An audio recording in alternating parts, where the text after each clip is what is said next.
Hey, what's up, guys? Hartman here. And, tonight we got a special guest. It's Frenchy Friday, and we got YungMoolah joining us. YungMoolah streaming about 4 times a week, so definitely check him out. But, he's been streaming quite a bit. Coming on here tonight, I'm going to be on his channel on Sunday. And let's bring on YungMoolah. How you doing tonight?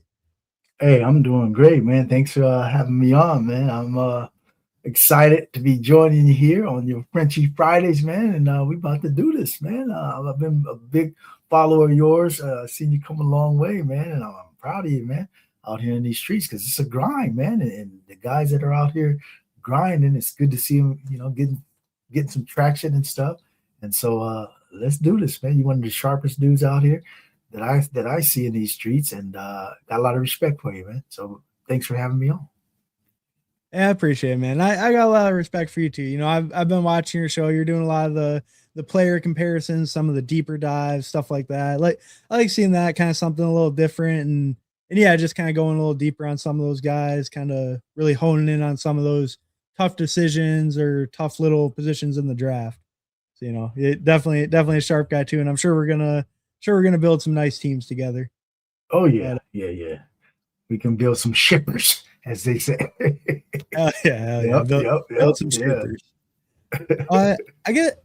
I had just a few questions before we start. I guess I was just kind of wanting to know, like, so I know you said you've been playing the DFS, the best ball, quite a while, right?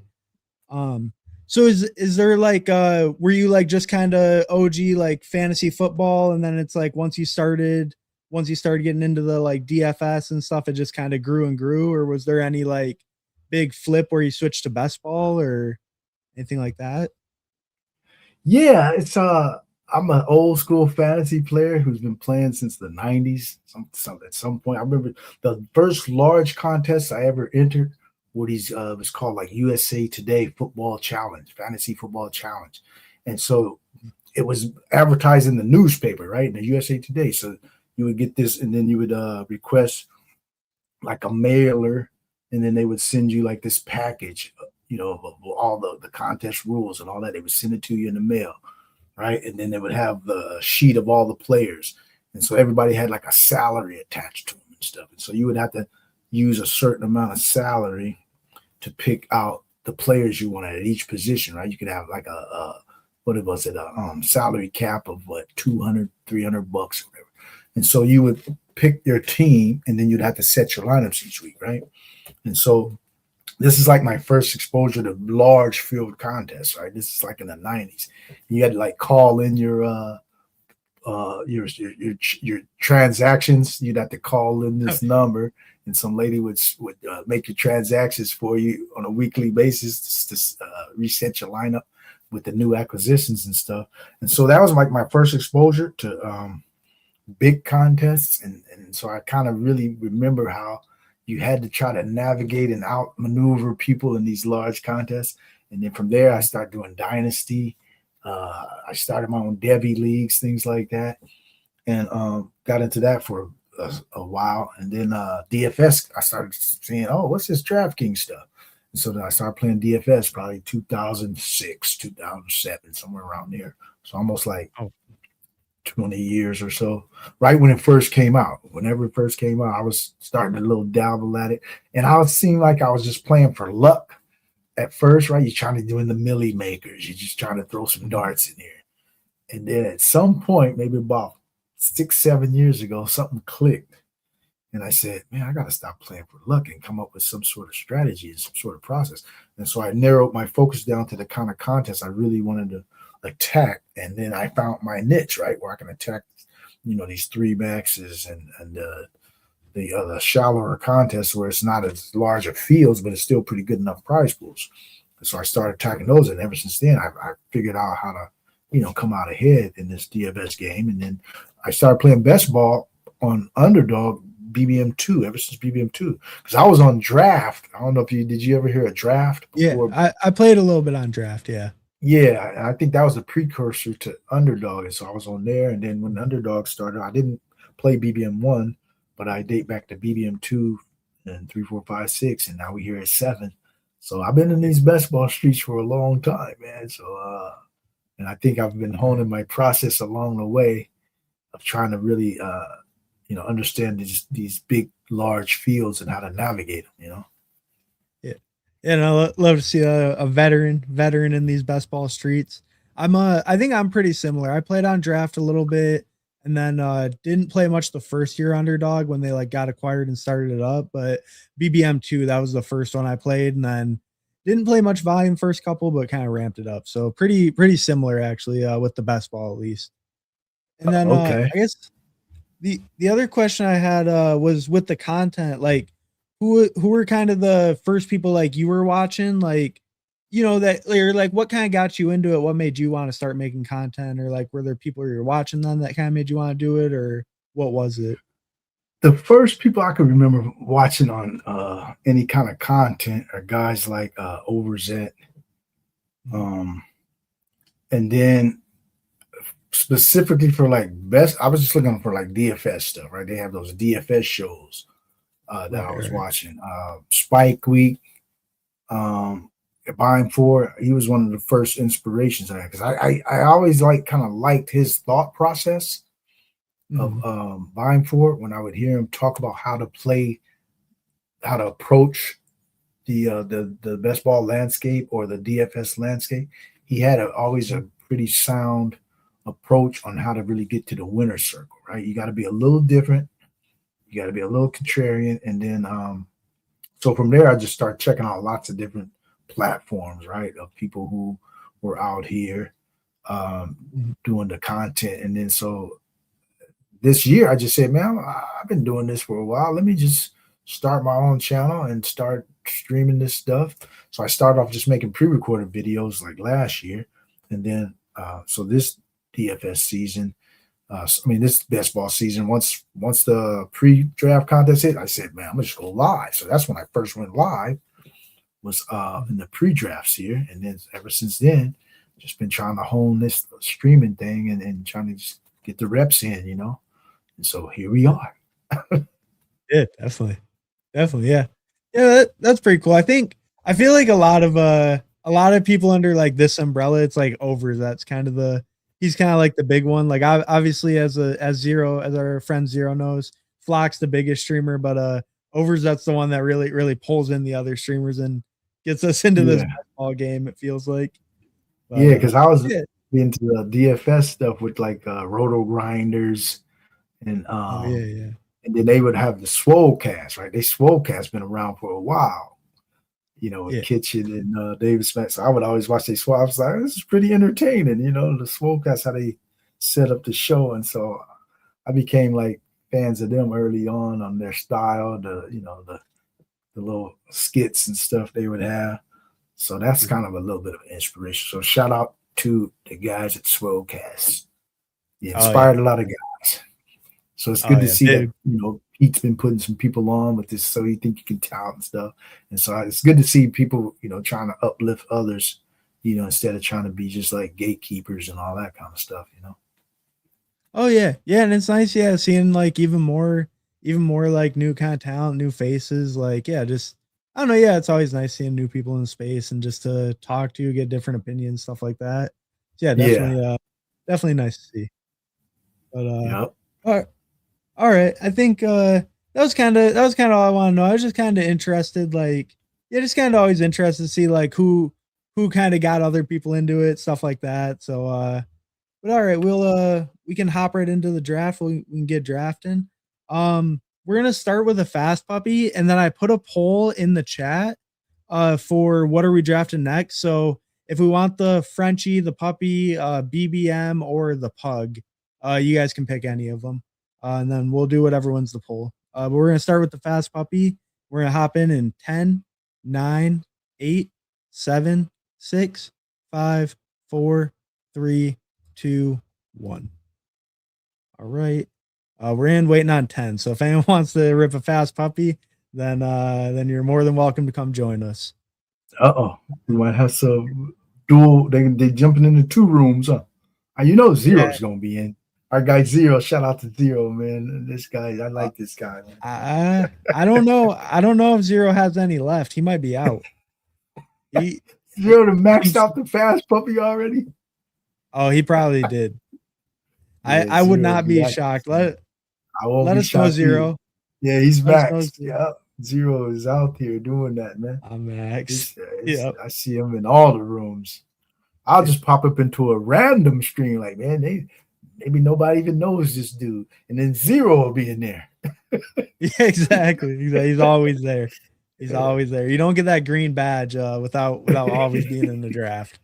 Yeah, and in the streams too. He be in the stream rooms, I'll be like, man, he in the dude's chat and everything. I was like, man, I thought this was like a guy who's under the radar, and then Zero will still be in the chat. Yeah. But Let's say what's up to the chat real quick, actually.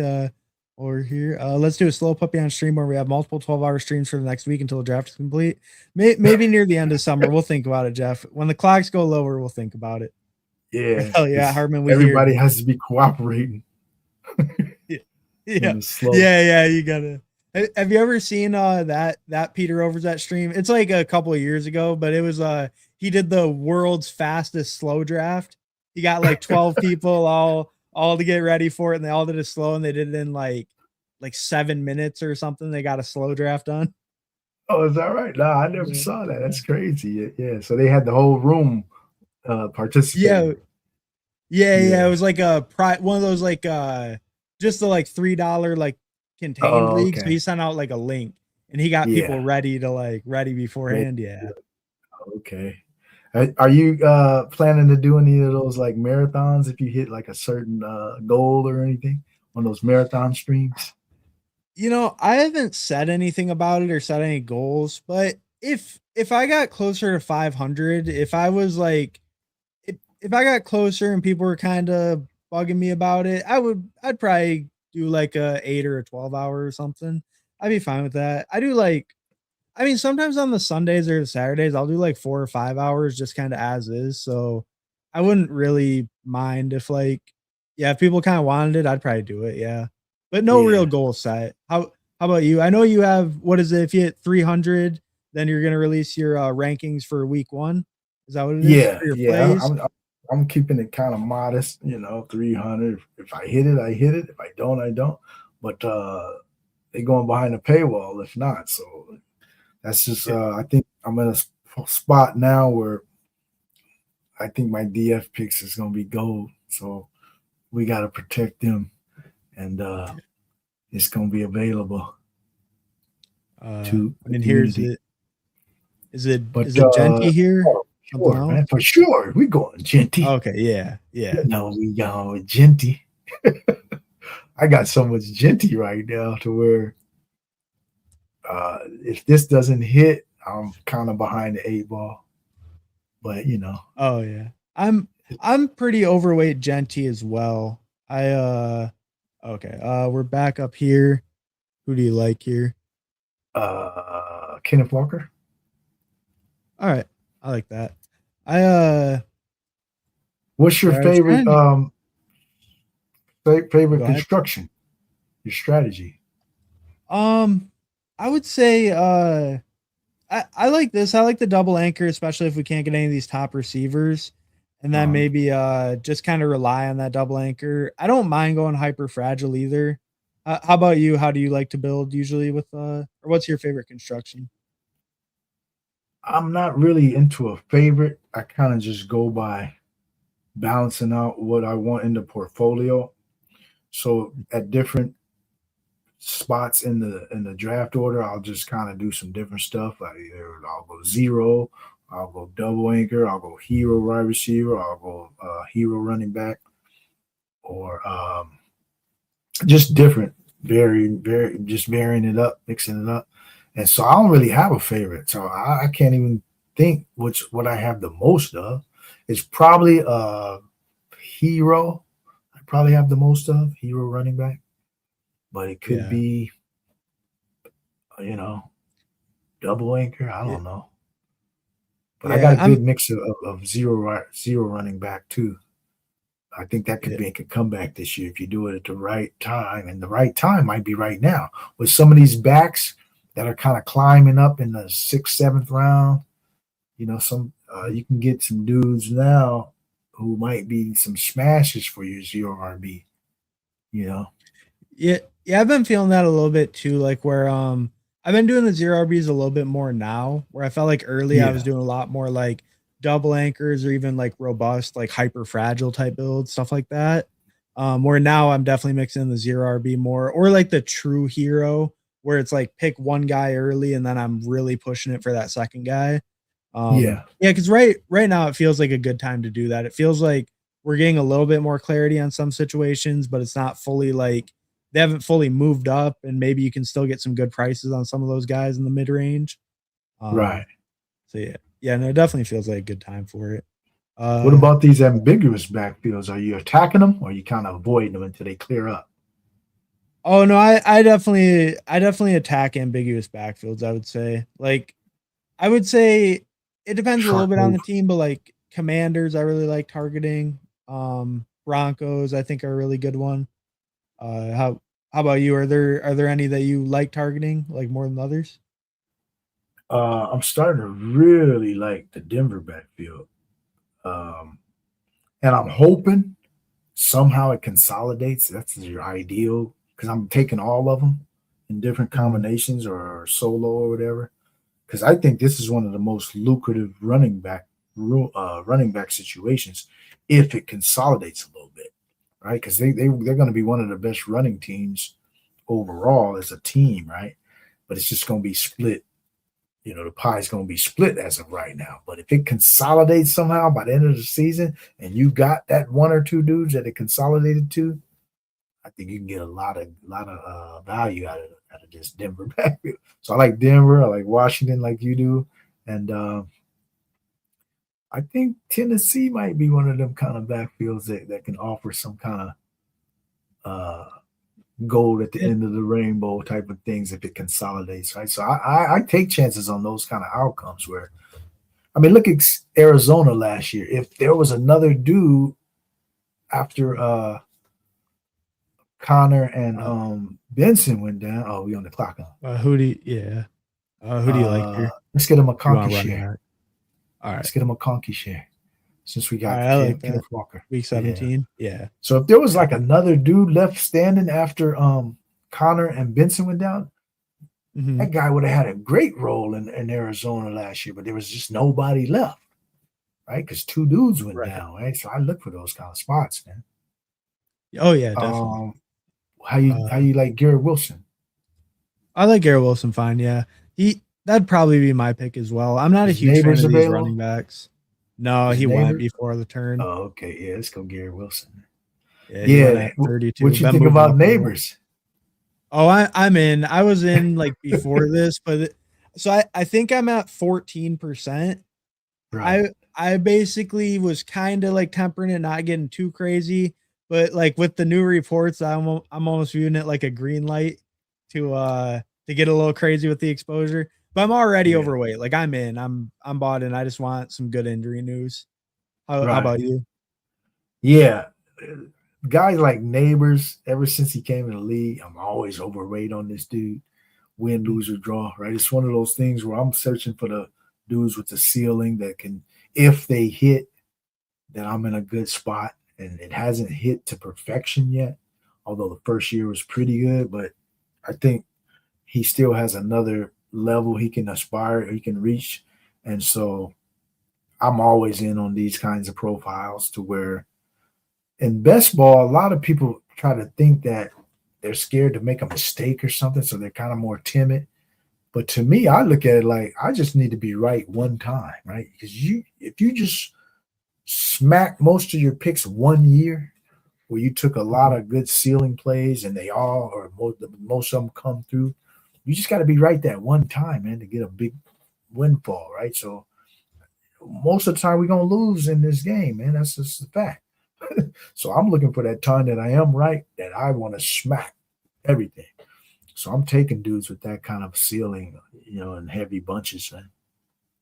Yeah. Yeah, no, I'm trying to do the same. Like I said, I was being a little safer on them, but because there was a lot of kind of like FUD on them, but I think the one good report is kind of all I needed for the green light, you know. Yeah, let me see Yeah, how but much yeah, neighbors it's I got. it's I'm not sure week how much 15, neighbors. 16, 17 is when you win the money and he has that ultimate ceiling. So yeah, it's That's what we're Right. shooting for at the end of the day. You're trying to win. So yeah, Yeah. you're probably Yeah. not So getting much right better now shot I'm than sitting neighbors. at let me see how much neighbors I got. I think I'm in the close to 20. Let's see.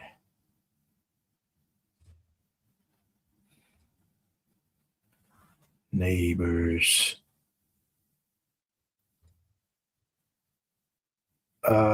16 and a half. I got 16.5% neighbors Okay. through like 220 drafts. Yeah, so I think I want to be right around there or higher when it all hits the fan. Yeah. Yeah, no, I think that's a pretty good place to be. I yeah, I'm at trying to get for some reason I have the overlay that shows exposures, but it wasn't showing up. I'm at 13.7. So I'd probably like to get closer to that, like, yeah, double the field. I wouldn't Yeah, even mind, if the good reports keep coming, it depends how far he moves up, but if he stays like even in the third round and there's more good reporting, I'd probably even be comfortable going up like around 20 plus or something. yeah, Uh, yeah, but yeah. yeah, but Neighbors has that upside, man. He can be a top 3, 4 receiver if his health is in order, right? oh yeah, definitely. I mean, he just isn't like absolutely dominant target earner and yeah, I mean, just we've seen the upside. We've seen how dominant of a target earner he is. He's like right in line with those first round receivers, even arguably like those top three guys more so than those second like group of three guys. I mean, yeah, he's just absolute dominant alpha, top like easily top five receiver in the league. Probably when he's healthy, top three receiver in the league. I mean, yeah, I have no disagreement about that. I'm a super neighbors believer. Yeah. How much of a bet are you making on like teams, like certain teams? Do you overload and exposures on certain teams, or do you just kind of keep your exposures pretty leveled I out? I keep them somewhat leveled out. Okay, we can make this pick quick, and then you like Tate, Rome, you like something else? What we got here? Let's go with Tate. All right, yeah, I like Tate quite a bit where he goes. I'd say with the team thing, I have quite a bit of some teams that I think are like undervalued as a whole. Like I have a lot of Steelers in my portfolio, but a lot of spots I'm kind of more picking players. I think. I know you Um, don't like Jadarius Price, but let's go I- ahead and take Tyler Warren. all right.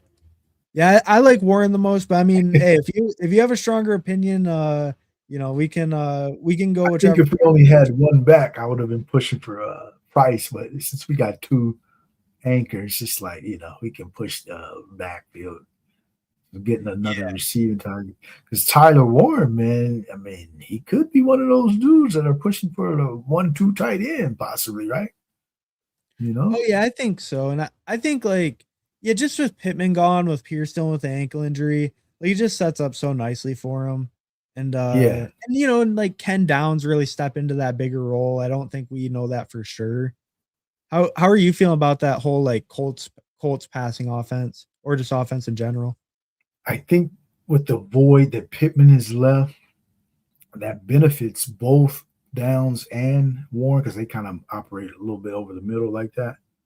And it's going to come down to if they bring in another guy or not. Because if they don't bring in another guy, I don't have confidence in those Nick Westbrook kinds and Ashton Dulins to really have a sizable role. So I think it'll be pretty consolidated if they don't bring in another guy.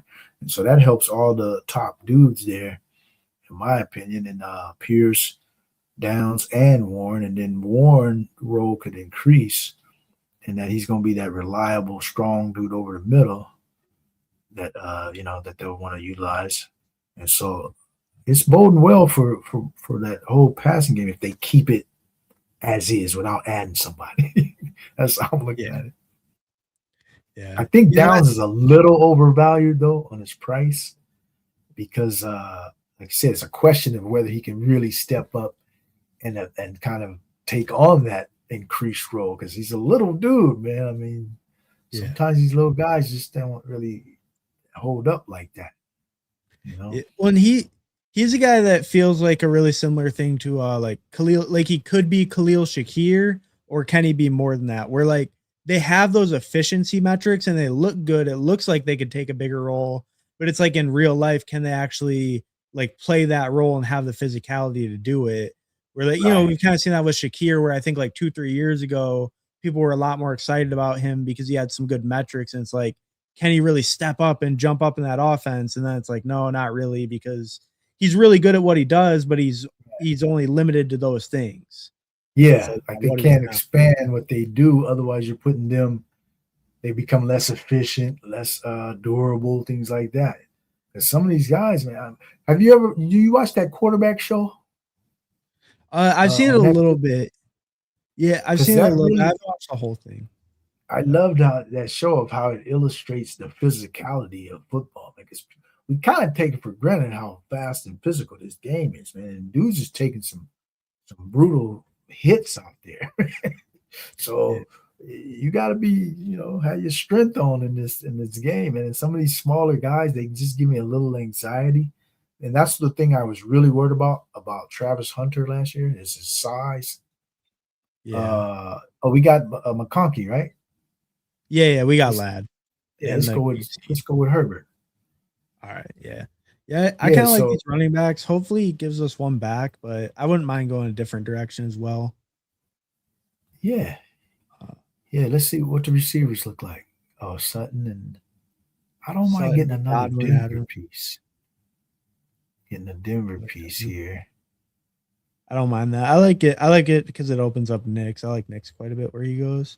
You want to go Sutton or one of these running Yeah, let's backs? go Sutton here. Let's go Sutton. All right. 'Cause Yeah, I like that. I like Sutton quite a bit. I think he's kind of undervalued. Like, he is a little undervalued because this guy's pretty consistent. yeah, yeah, and like I think just as the big body kind of more red zone guy, I think I don't know. I kind of wonder if that's where Waddle could struggle on the field and Sutton could kind of have a bigger role than him is like in the red zone, just as that bigger body kind of trusted guy in that area. And Yeah, Waddle's never really been a big touchdown guy in his career. And it's like right. I I just wonder, maybe like Waddle could still be a good play on like big plays and all that, but I wonder if that's where Sutton kind of gains a lot of value back is just with a higher touchdown output. And if the whole offense is better, there might be room for all of them to eat. Yeah, that's the thing. Are you excited about that play calling change with Davis Webb calling plays instead of Peyton? I think Sean Payton's a really good play caller. I think the Davis Webb guy, though, like they've really been hyping him up. He's this young genius mind in the league and, like the next big thing kind of deal. Been like prepped to be a coach for a long time. So it's like I feel okay with it. And I do like that they have Sean Payton who is calling plays. So if anything goes bad, we know they have a good play caller there. So I Yeah, think that the risk is relatively low. And I think it gives us like good upside if he really is the, next big thing right. with creative ideas and the next McVay or whatever. Yeah, Oh, yeah. I look at it the same way. Yeah, that's a good point. And I think because sometimes these older coaches can get a little static. I mean, they're still high level, but they can get a mm. little static and predictable, and sometimes you got to get that fresh new perspective and to really take it to that next level. And because I'm hearing that they're supposed to play a little quicker as far as getting the plays in faster, and they might play at a little faster tempo, which is always going to be a good thing. And Oh yeah. so I'm excited about the. I think I need to get a little bit more of the passing game. I got a lot of the running backs right now on Denver, like we was talking Mhm. about earlier, but I think I need to get a little more of the passing game. Maybe get some double stacks even of the passing game because they don't even have a tight end that I would even be looking to get. So I think they might play a lot of 3 and 4 wide receiver sets, unlike a lot of these other teams that are going to a lot of heavy personnel. This team might play a lot of, you know, 3 and 4 wide receiver sets.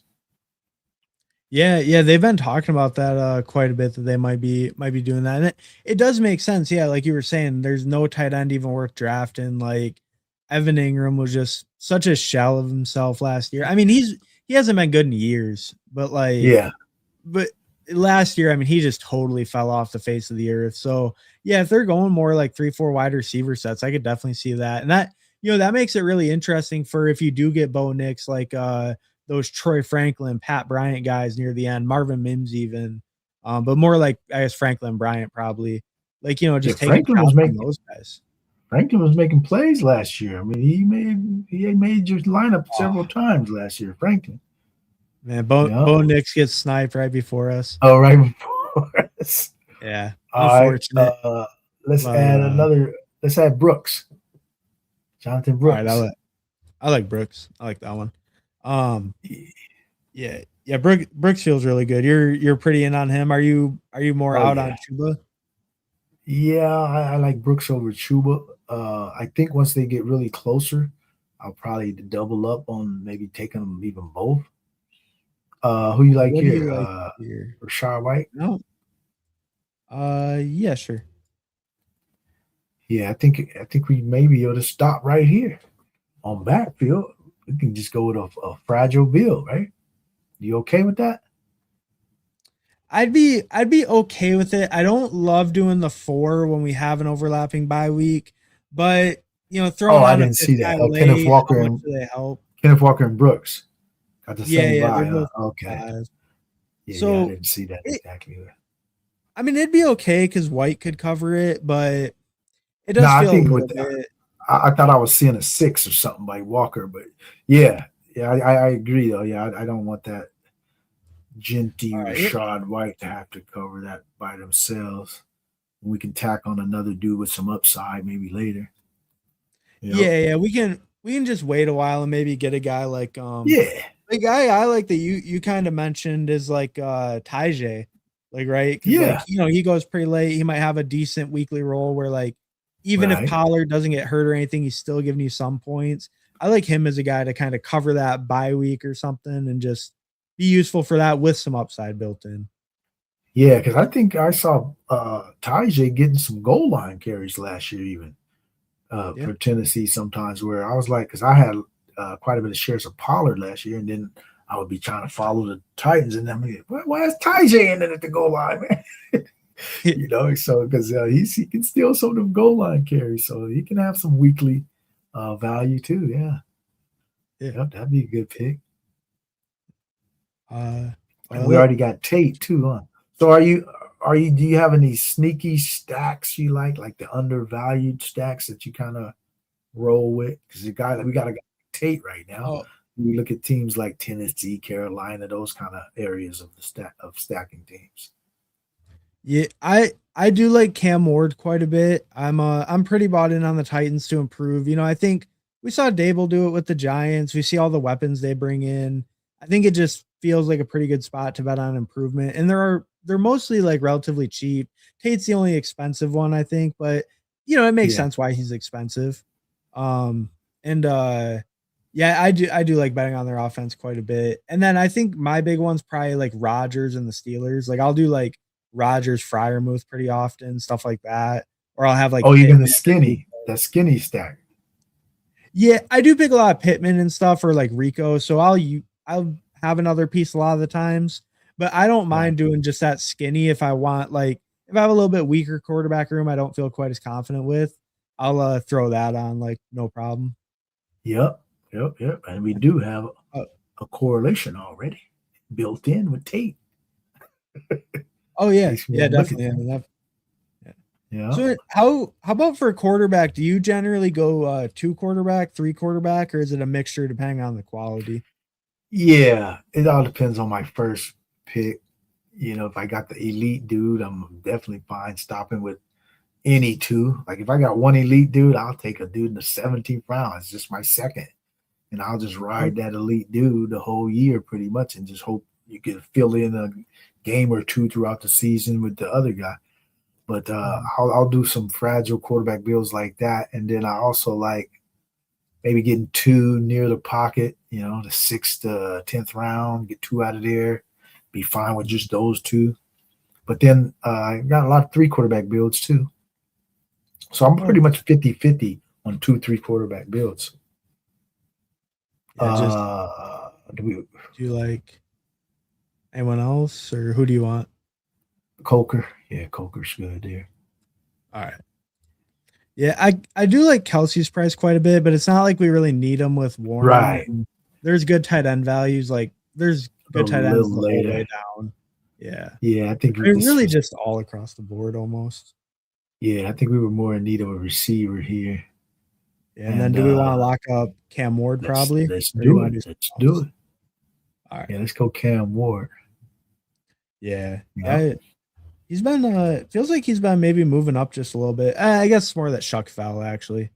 Because I was seeing him closer to Shuck, but Shuck fell. I was trying to remember, do we got a New Orleans piece? Because I wouldn't mind getting Shuck at that price if we had a New Orleans piece, but we didn't have a New Orleans piece.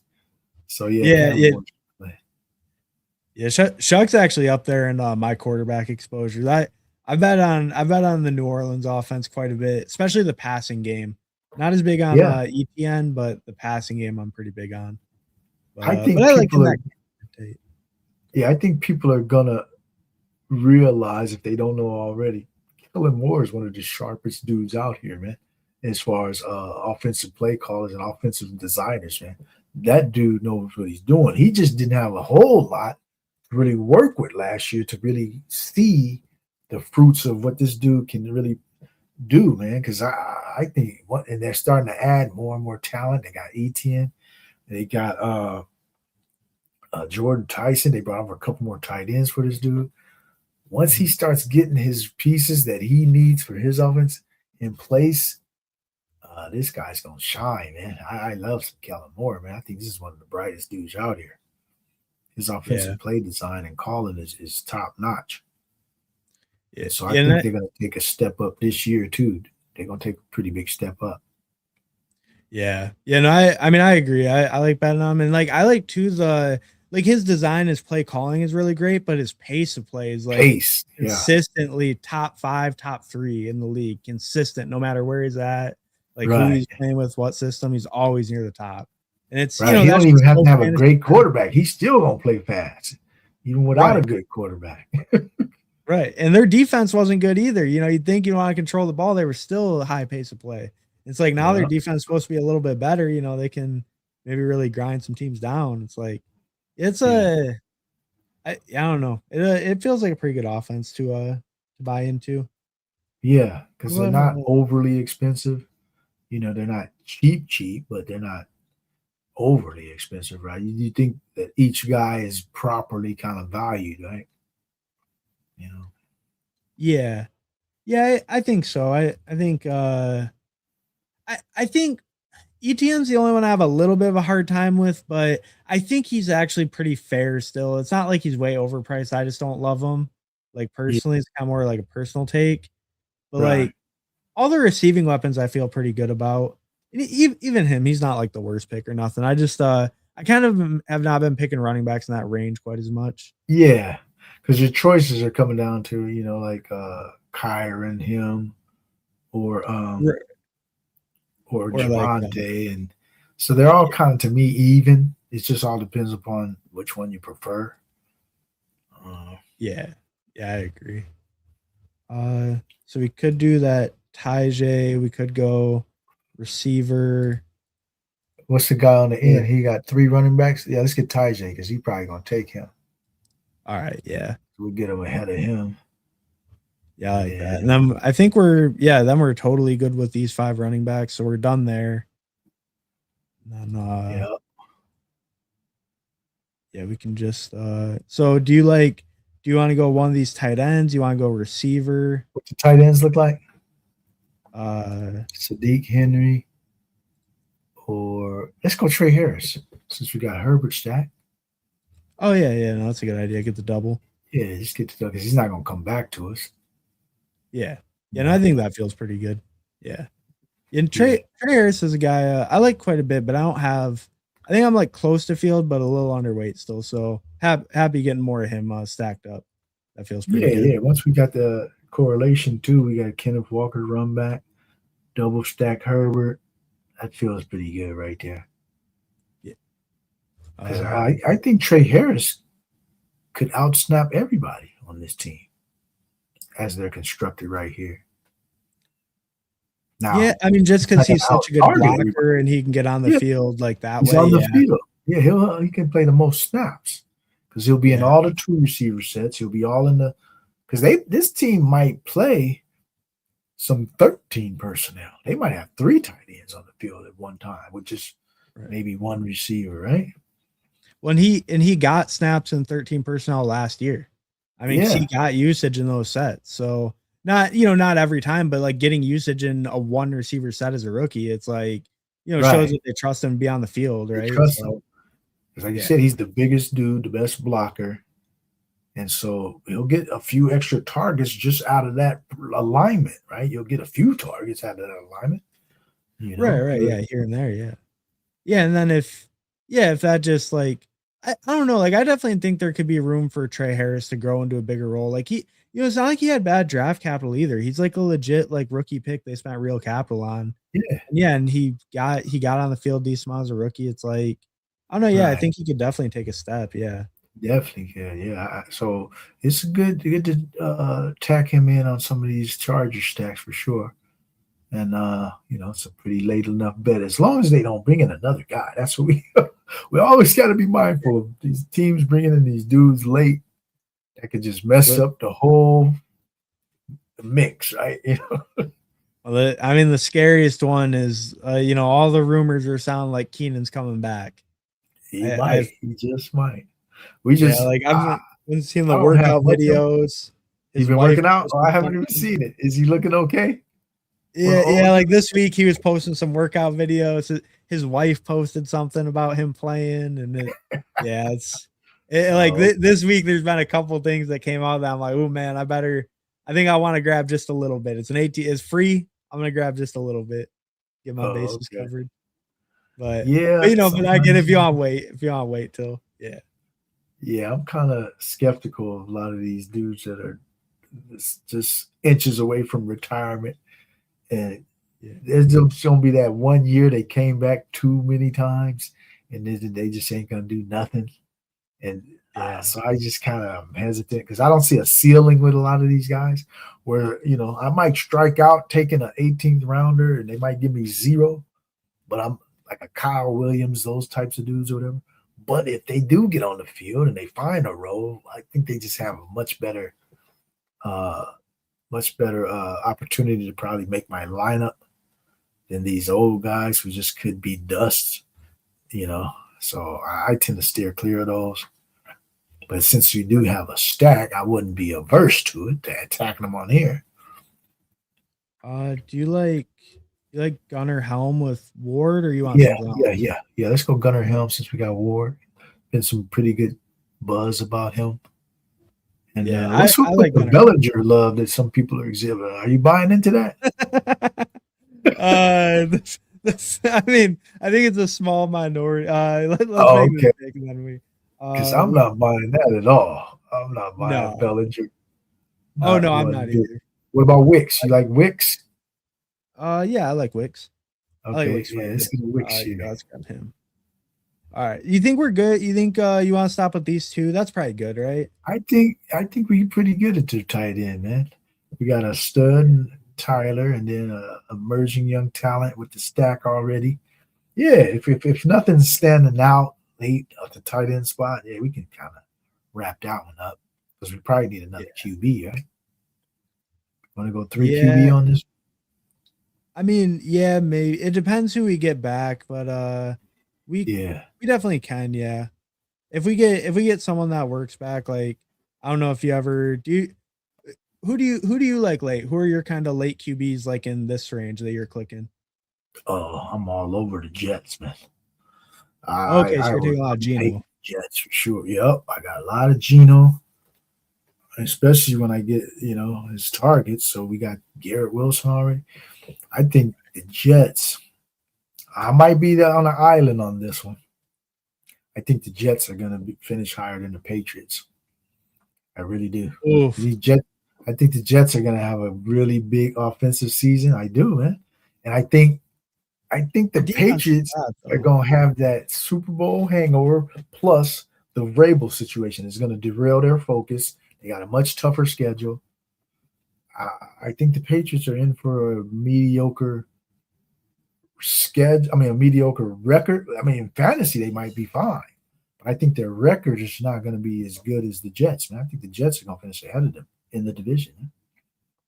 Man, that is a bold prediction. Bold prediction. I know. But I think people are just asleep.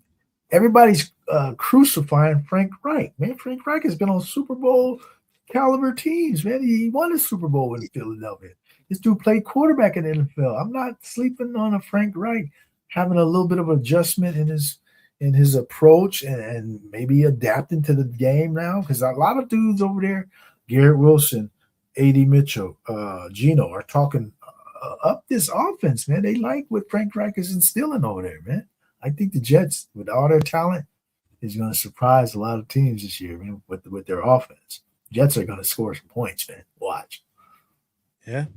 I mean, hey, I'm not opposed to picking Jets in like fantasy at all. Like I'm sure I'm overweight Breece Hall. I know I'm overweight Garrett Wilson. Probably even more so on Breece Hall. I like him. He's one of my like favorite players.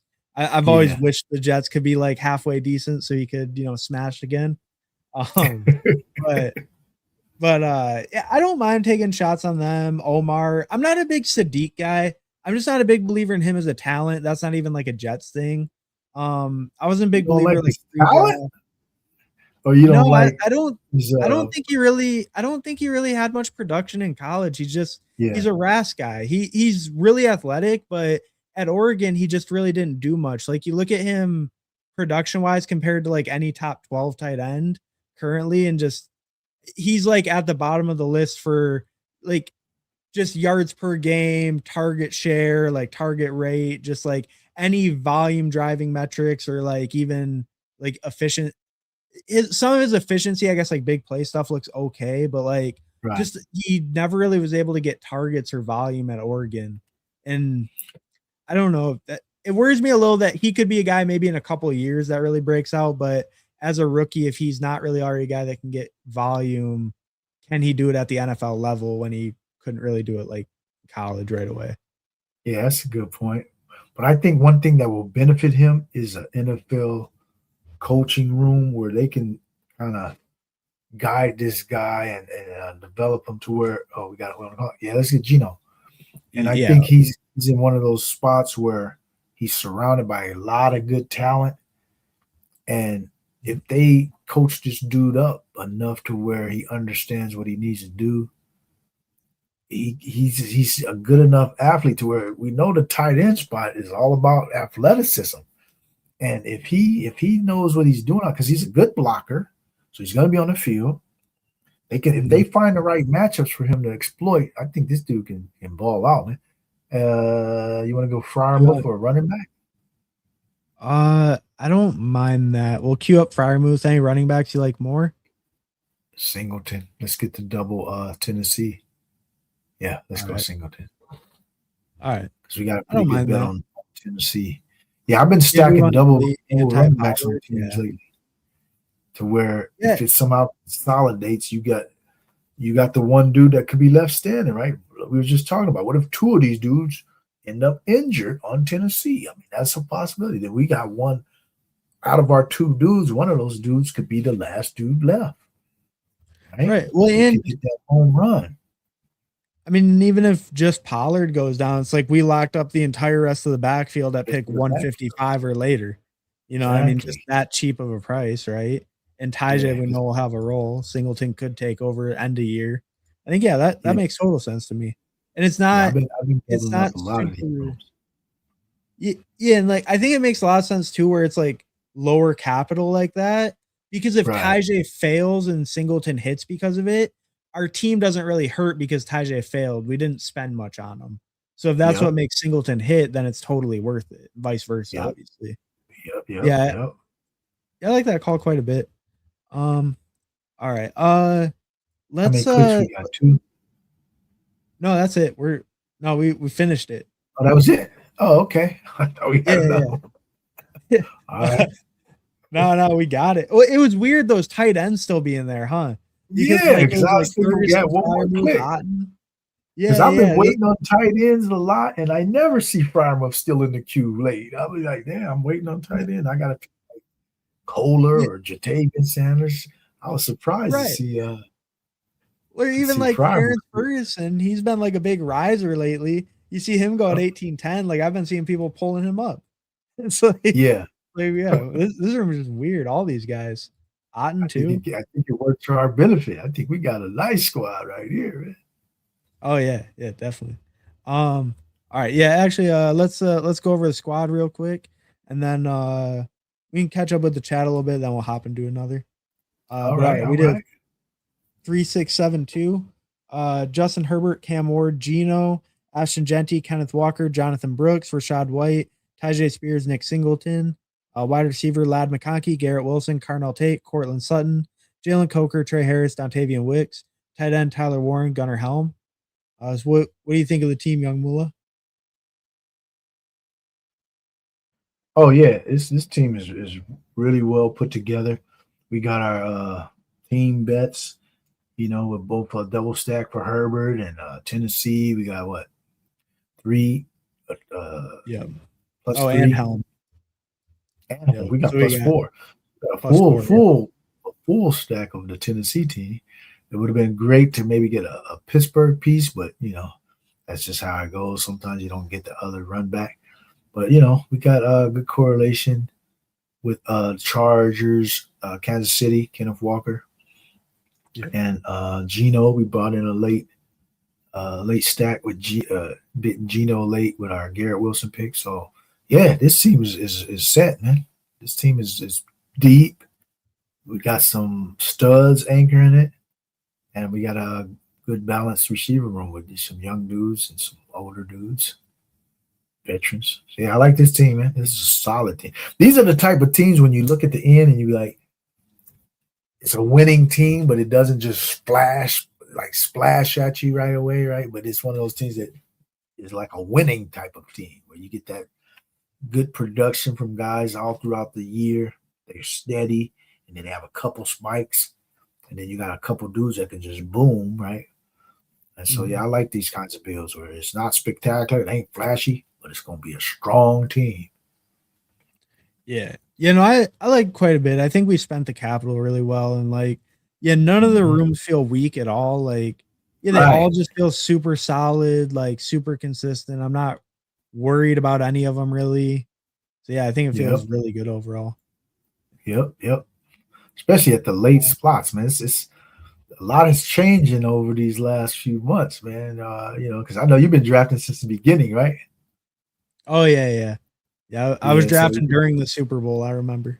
Right, and so you can see how the end of the draft is kind of changing a little bit to where you got to come with some solid picks, man, at the end, and don't try to just overreach, right? Because stuff is falling right to you.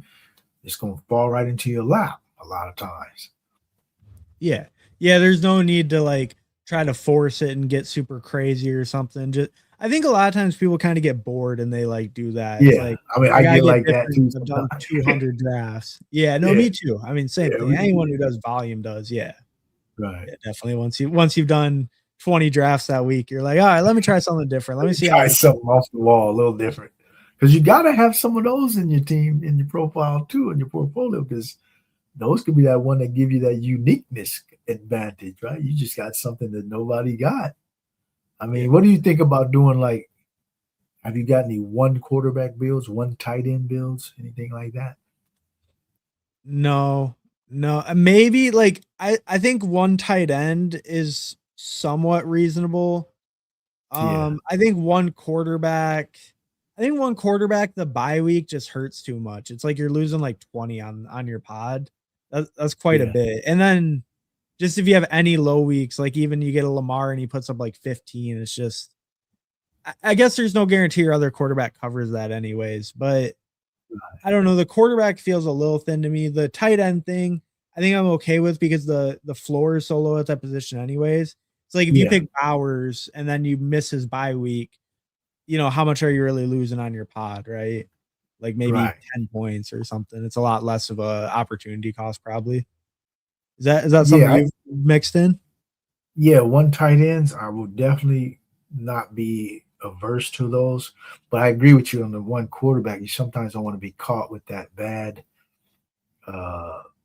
week from your one quarterback. And then you also you're going to get a 0 in the bye too. So I have done them, but at least one I know in my portfolio now is probably in a specific contest where I looked at maybe the playoff structures and thought, okay, maybe a one quarterback might work. But in like a big contest like a BBM or something like that, or the puppy here, I would never do a one quarterback. But one tight end, though, I'm okay with it. If I get a stud tight end like a Bowers, McBride, like if you just had McBride as your tight end last year and that's all you had, shit, you could advance with that. And Yeah. I think I did have one. I had a McBride. I got to week 16 in one of these contests. All I had was a McBride single tight end. So it's possible that in certain formats that the one tight end is fine. I think especially with those like really elite guys, because their target floor is so high, they're going to be so consistent. Like you're not, and like in that thing with tight end where like even if guys pick 3 in like that mid range, there's going to be weeks those guys are getting 8 points out of their tight end room or 7 points out of their tight end room too. So it's like you're not losing too much on them. You ain't losing hardly any. Yep. And so I had a Bowers and then I had a McBride, and obviously Bowers got hurt, so that one tight end team was crushed. But the other one got to week 16, and I damn near got to the finals with a one tight end. I mean, hey, I'd be open if we're in a spot to get Bowers. We could maybe consider it. But all right, let's I'm gonna catch up to the chat a little bit. We're not too far behind, and then all right. And then we'll check what the poll was, and then we'll hop into that. If you blink, you missed the Frenchie 9, but they came back with the 10. Yeah, that's true. Do you see that? They had the $80 Frenchie earlier, and then it filled in like 3 hours. It did. Yeah, I didn't really like the payout structure. I think it was like 35-40% for first place and shit. And so I don't know if I want to spend an $80 bullet on that kind of structure. Yeah. So I'm passing on that one. They dropped another. Do you see they dropped another one? Oh, what's this one? It's 40? Like it's the same structure, but it's $40. And it's half the price pool as the other one. No, I think it's the same price pool because of the 3 entry max. Oh, this is 3. See, that's another thing. Yeah, if I can get more bullets in this kind of thing. Like I'm looking for maybe like the $25 4 entry type of, where you got 4 different bullets instead of that single entry top heavy. I don't want the single entry top heavy because it's just, might be a slave to my draft slot or something. So I would rather get the 3-4 entries if I'm going to have this type of structure myself. So I'll pass on. 2 out of 12, 1 out of 2, 1 out of 2, 58 seat final. So if you make the final, you get 120 back. So you get your 3 entries back if you make the final. Oh, but it is really top. You just get flat money back. It's just flat money back if you max it out. If you maxed it out, yeah. What's up top? What's the percentage up top of the prize pool? So up top is 20K, which is 40%, right? 40%. Yeah, 40 for first. It's a 50K prize pool. So yeah, 40% up top. And you kind of notice that like 5th is only 1340. So it does kind of fall off if you're not like top 4. Yeah, when you got 40% up top, it's falling off quick, man. I don't really love those kind of structures. So I mean, even look like 20% to second. So I mean that's 60%. Yeah, so it's all in the top. You got to finish. You got to be aiming. I mean, I'm already aiming for the top, but this one you really got to smack to the top, man. What's the playoffs look like? 1 out of 1? So head to head. 1 out of 2, 1 out of 2, like the other and then a 58 seat final. So more reasonable final size. It's not bad. It's not. Yeah, you come out of the pod, you got decent odds to get to the final if you come out of the pod, right? Right, exactly. Yeah, my buddy was telling me. He said this might be a good strategy to do a 1 quarterback on. What do you think in this kind of format? In which format? This structure where you the Frenchie 9-10, like not a single quarterback through those head-to-head rounds. It's still a 2 out of 12 though. Because I know, but the single quarterback, like I think the negatives on it more apply to the first 14 rather than the playoff weeks, right? Because Well, if you got a crushing quarterback like a Josh Lamar, they have one of them seasons though. Because remember, you're the only one in your pod with that dude in your pod. So if you got a dude like that who's just lapping the field or at least well ahead of the field, you know, I think it's a little merit to it. It's a little risky, but I can see how it does get there because you're gonna be so stacked at the other spots and deep at the other spots to where if you got that number one quarterback, dude, Josh Allen, Lamar, and they have that big season where they just beating everybody else anyway, and you just got that 1 week you're gonna have to buy, but they beating everybody most weeks. Oh, I think it can. I think it's a little bit risky, but it has some I guess the thing to me that like I would kind of push back on is in like the 16th round, 15th round when you can get like the Bryce Young, Aaron Rodgers, like are the when you've already stacked out your starting lineup so much because you've only won one quarterback so far, is like the seventh or eighth receiver, like fifth or sixth running back in that round, worth more than like the bye week coverage? Like, because that's the only thing like I always think of is like, I guess like yeah, like does that guy really move the needle enough to eat a bye week at quarterback versus like a Rodgers, Bryce Young, Geno, something like that?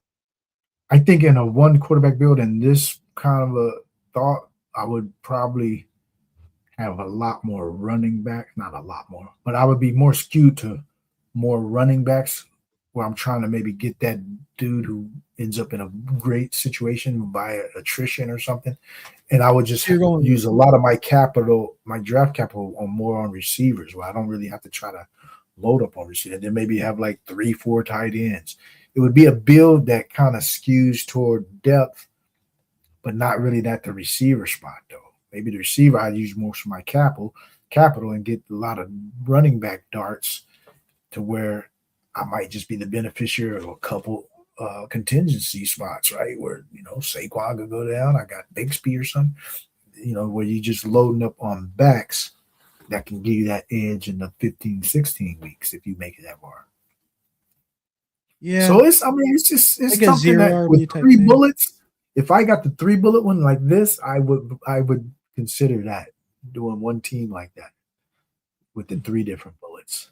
But in a single entry, maybe not. But if I got 3-4 bullets in this format with the 1 out of 2, 1 out of 2, 2 out of 2, I would consider that actually to do a build like that. It is an interesting thought, and like the depth you can get at the other positions is interesting. Yeah, it'd be something. I don't know. Maybe I'd consider it. I think I'm more on board with I'd be open to the tight end one. That one I like. I think more. But the quarterback one, maybe I could. I might end up coming around. I might try it out once or twice this year. Yeah, you're just trying to get that number one stunner. It'd have to be Josh Allen, the dude that's durable. Or I wouldn't rule out doing it with Drake May. I think he's a durable dude who can maybe throw for 30-something touchdowns. So, and he, I wouldn't rule it out doing it with him either. But some of these fragiler dudes, the fragile dudes like a Jaden Daniels, Burrow, who's shown a history of getting injured, I wouldn't do it with them. You got to be a dude that's shown me you're durable, Yeah, and I think the thing with like Burrow and stuff too is his week to week floor won't be high enough. Like that would probably hurt because he'll have some low games because he doesn't have the rushing. He doesn't have the rushing, right? But no, I can kind of just an interesting thought. It is an interesting thought, yeah. All right, let's sup dogs, Ava sup Omega, thanks for stopping by, bro. Stay away from the voodoo zug zug. We'll do Fido Beto. Appreciate it, brother. Okay. That's from something. I don't know, but it sounds like I should stay away though. Yeah. I want to say like Futurama, but I don't know. If you're still here, let us know. Zero's the only cat that drafts in a room with only just him. UD just sees him and says, go, LOL. Omega, we need an analogy. Hero and Zero RB is the meta, always has been, always will be. Fair enough. I kind of agree with that. I'll scoop Chuba, RJ, Rashad, Mason, feasting. I bow to the king for the analogy department. I'm just a Padawan, LOL. Omega only pawn in the game, best ball. People took Tank Dell over Derrick Henry, Ladd over JT. Now the same people are taking Javante over Neighbors. Hey, that's true. That's true. That's Man, that's a good analogy. All these zero RB bros, they got hammered so hard now they're taking Javante over Malik Neighbors. That's facts. Love that for me. I'm shipping this shit. Jamar Jefferson Neighbors, that's the tier. No one else belongs in there, not even Puka. All right, fair. I don't know. Puka's pretty good. How's it going? Hey, what's up, Steve? Thanks for stopping by, bro. Appreciate it. Smashing that like. What's up, Game Tight? Thanks for stopping by, bro. Hey, and smash that like if you haven't. Hit subscribe if you haven't. Hey, and if you don't know, check out GABSports, GAB for life, YungMoolah over here. We got him linked down in the description below, so go check him out if you haven't already. Drop a subscribe over there. And my DJ Khaled voice, another one. All right, we will be doing another one, Tiana Sayers. Another one. Go Redskins, Art Monk 81. Warcraft trolls. Oh, Warcraft. Okay. I knew it was like a meme. I knew I'd seen that before. I knew it was like a thing, but all right. Now I know the reference. Warcraft. They made a movie out of that too, right? Warcraft. Yeah.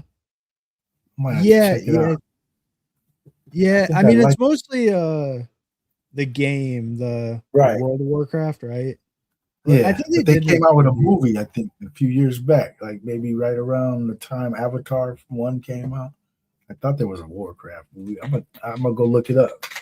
I like to stream older stuff because I don't know if you was in that stream where I said that it might have been your stream or it was somebody's stream where Bruce Lee came on. I had to go check out my Bruce Lee Enter the Dragon. Oh yeah.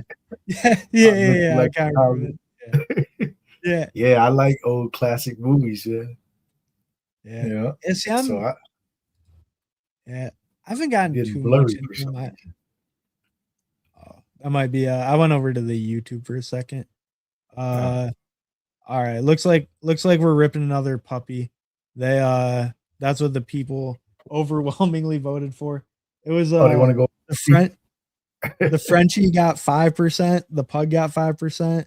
Puppy was 63. BBM was 27. So people aren't messing with the Frenchie structure, I guess. They didn't really want that. But all right. It's a little tricky, man. It definitely is a little tricky, the little puppy show. And then you got a pretty expensive contest, though. I'm waiting for the Husky, man. The Husky is my joint. I love the Husky structure. I think my favorite. Huh? Okay, that's a good one. Yeah, my favorite's the Chow Chow, which I think is a little bit more. That was $50. Yeah, and it's a 20 max usually. Yeah, I like both of those, man. I entered both of those. I think you can come up with some really unique. I did a lot of double bully tight ends on that. It didn't work because Bowers got injured. But it had the potential to work if Bowers would have crushed, if he was going Bowers and McBride or something, or I had some Kittle, Bowers, McBride.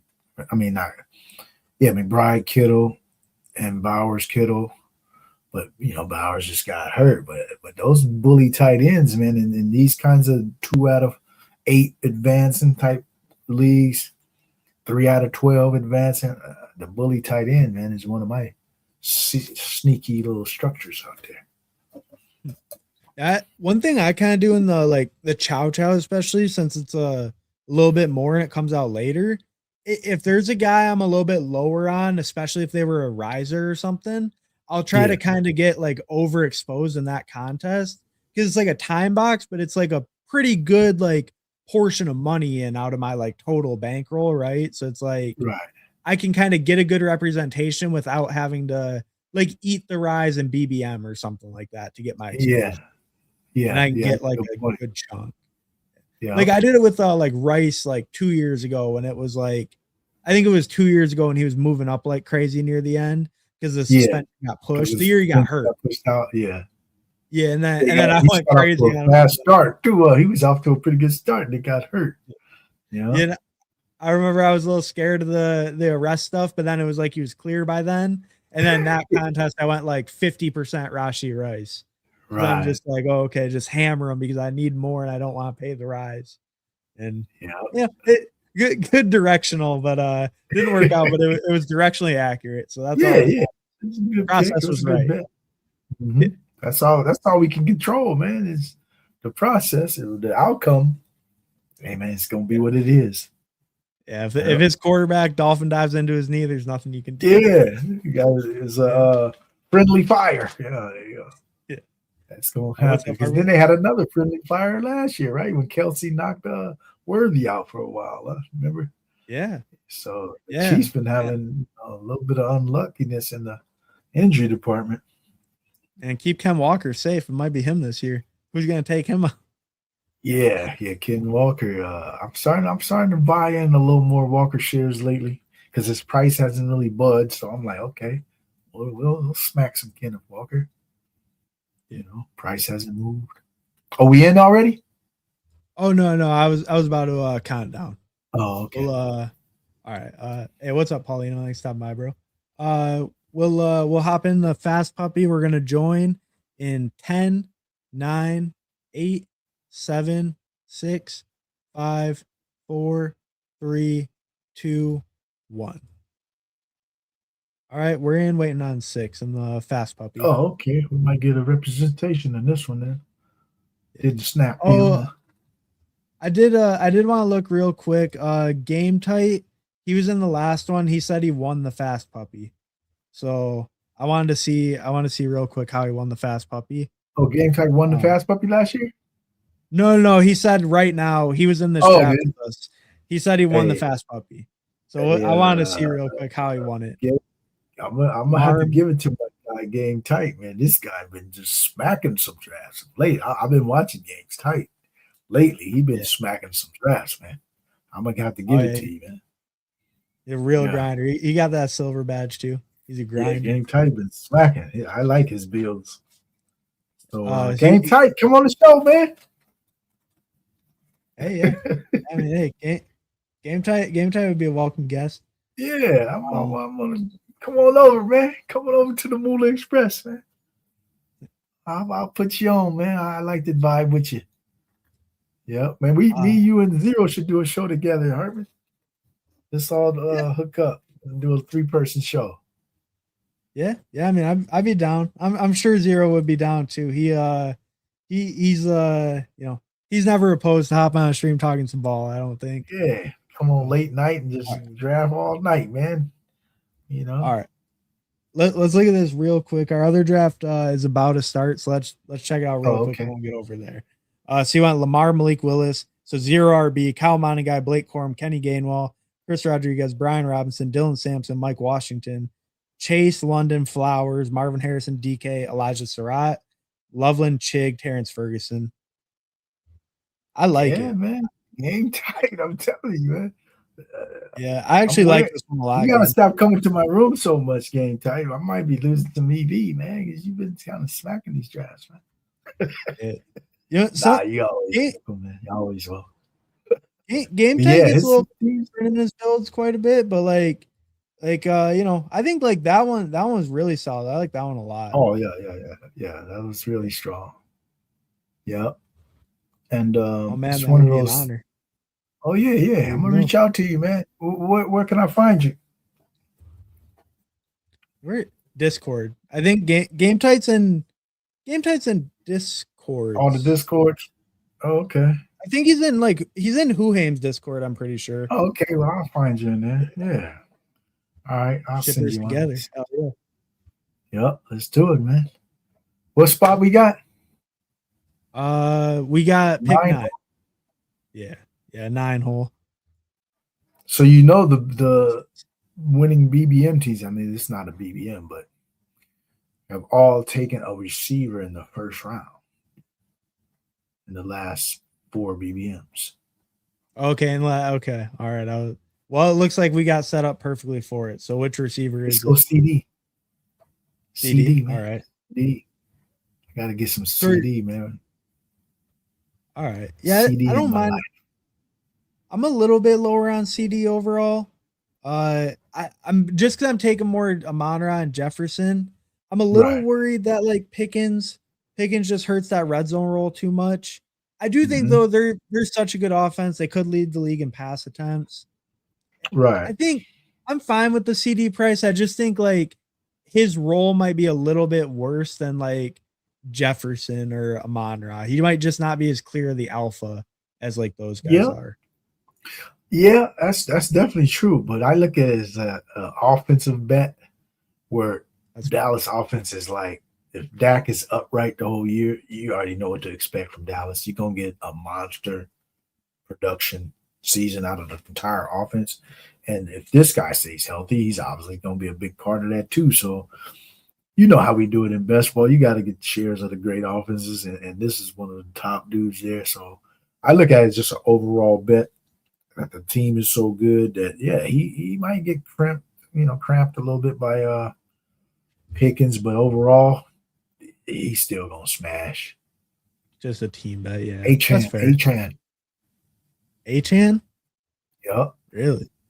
All right. Yep. All right. You're gonna have to sell me on this. I hate Achane. He's my lowest owned guy in the second round, in the first round. I think I have like 2%. I think the bet is more of going against the consensus here is that the team's gonna suck.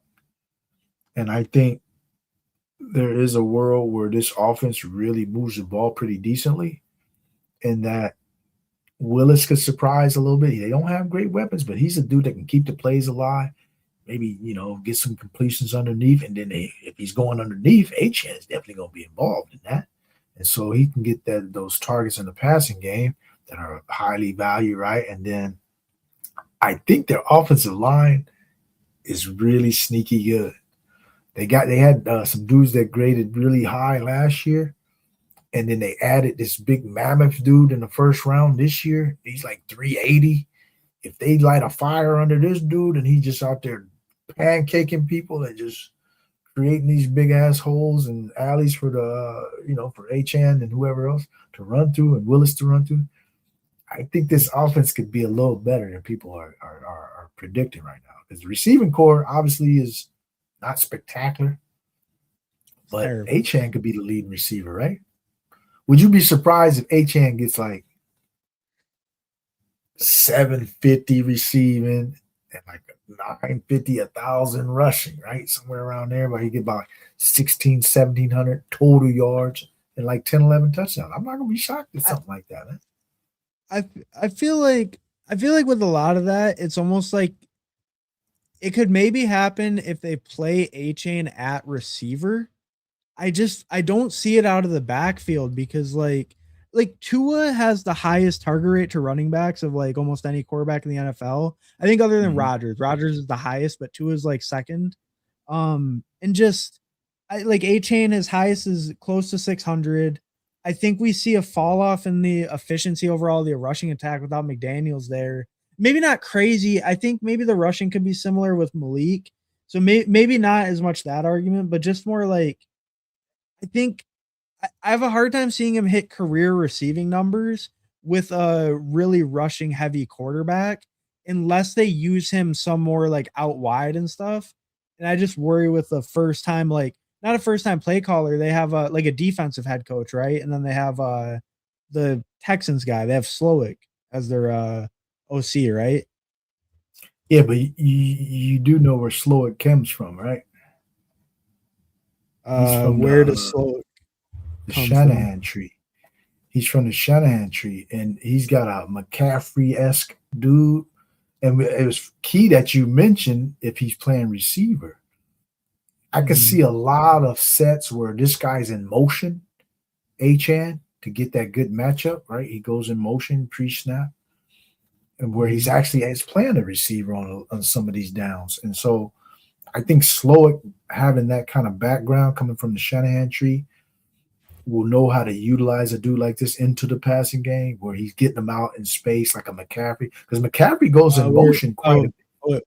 One second. Oh, we're up. Do you like Zay? Okay. Yeah. Sorry. Go ahead. Because McCaffrey goes in motion quite a bit on that San Francisco offense. He leaves the backfield and goes in motion. I think they're pretty much going to do a lot of the same McCaffrey-esque things with Achane here. And because he's the number one dude, they got to give him the ball, man. I see a lot of usage out of this dude out in space. So I'm starting to buy in a little more because most people are like not buying it, so I'm trying to buy it as most people are not buying it. So it's just a bet like that they're just going to be a little better potentially than the field thinks. Yeah.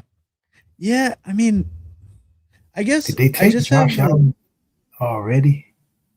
oh, Josh Allen went at 20. A second Yeah, so round. there was no chance this time. That's Yeah. one of the earliest I've seen him. Yeah. No.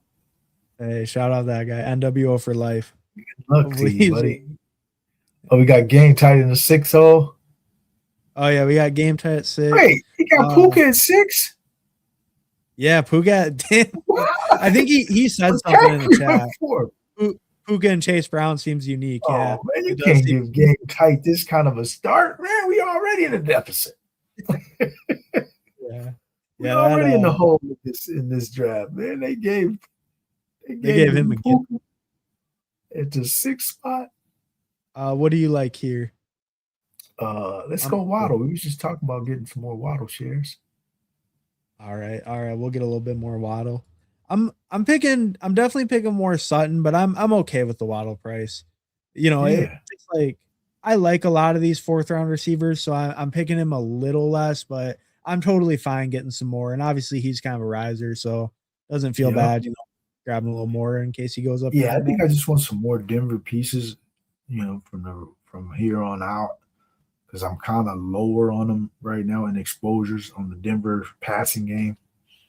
And so, yeah, adding the Wallace, because he's starting to rise. So in the 4th round, it's actually, I've been seeing somebody pulled him up to the 2-3 turn in the draft earlier today.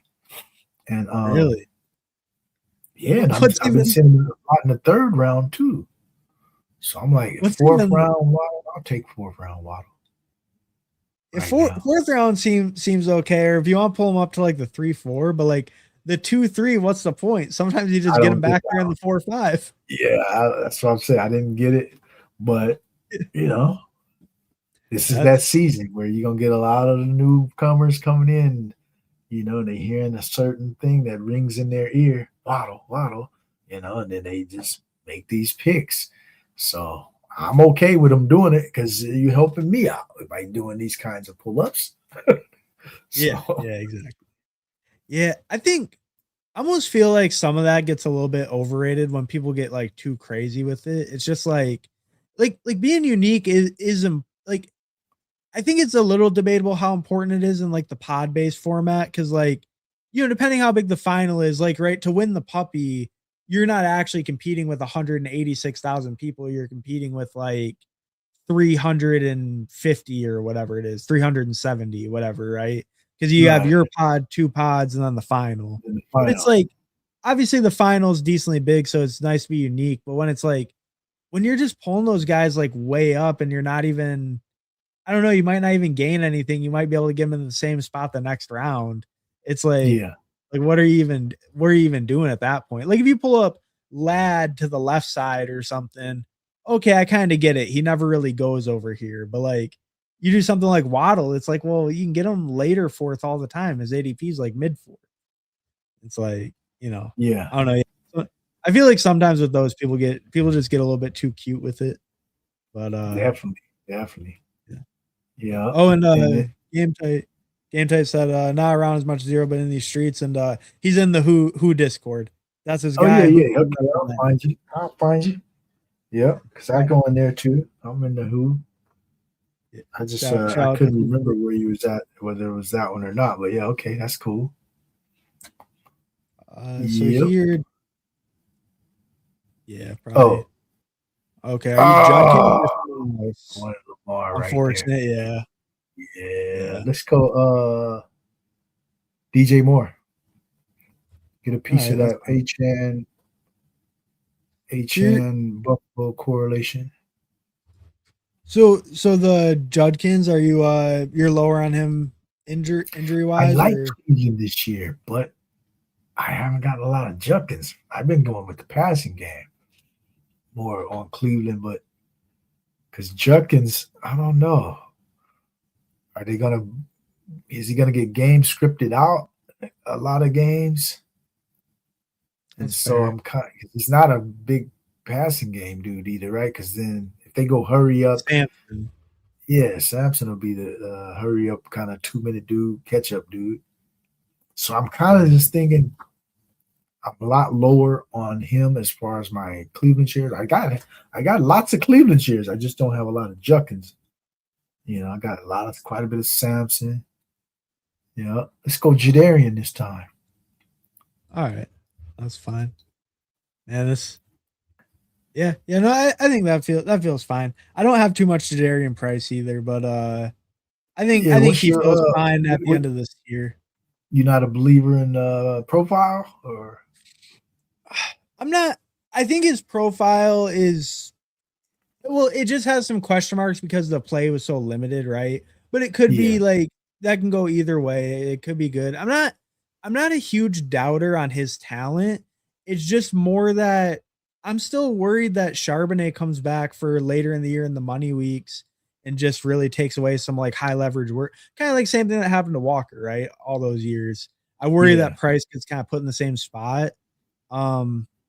And then, they've been talking up some of those younger guys or like Halani and all that. I think maybe like week 1 or 2, you're kind of annoyed because Price doesn't get as many carries as you want. But early on those guys should be pretty much, relegated to change of pace.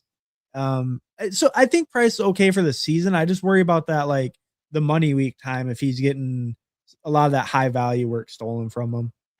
Yeah, that's fair. That's fair. I think the thing that sold me in looking at his profile was that he's a super efficient dude to where his touches usually aren't wasted. He puts a lot of them in the end zone. And I think that's a transferable kind of a thing to where this dude is good in the red zone. Like he gonna get 10-yard touchdown runs, 5-yard touchdown runs, catch a pass in the flat, get a touchdown. He's one of those dudes that can put it in the end zone at a pretty decent rate. And so if he gets off to a fast start in that kind of aspect, or while Charbonnet's on the sideline, I think they are going to have no option but to keep this dude with a big role if he's giving them points on the scoreboard and making a lot of big plays. Because I'm not a believer in these Halanis and Wilson's talents. I mean, they might get a little bit of an opportunity, but I think this dude's going to blow them dudes out the water with his ability. I think this guy is a little bit better than most people think. I know that he didn't really show it statistically wise, but if you just look at his skill set, because he can catch a lot better than people think too. Because I was watching the combine and going through the drills, the way he went through the the little obstacles drills, he was like the best one. He even did better than Jeremiah Love. And then in the receiving drills, he was a lot better than advertised in the receiving drills. I think this dude's gonna be pretty good, man. I'm high on Jadarian.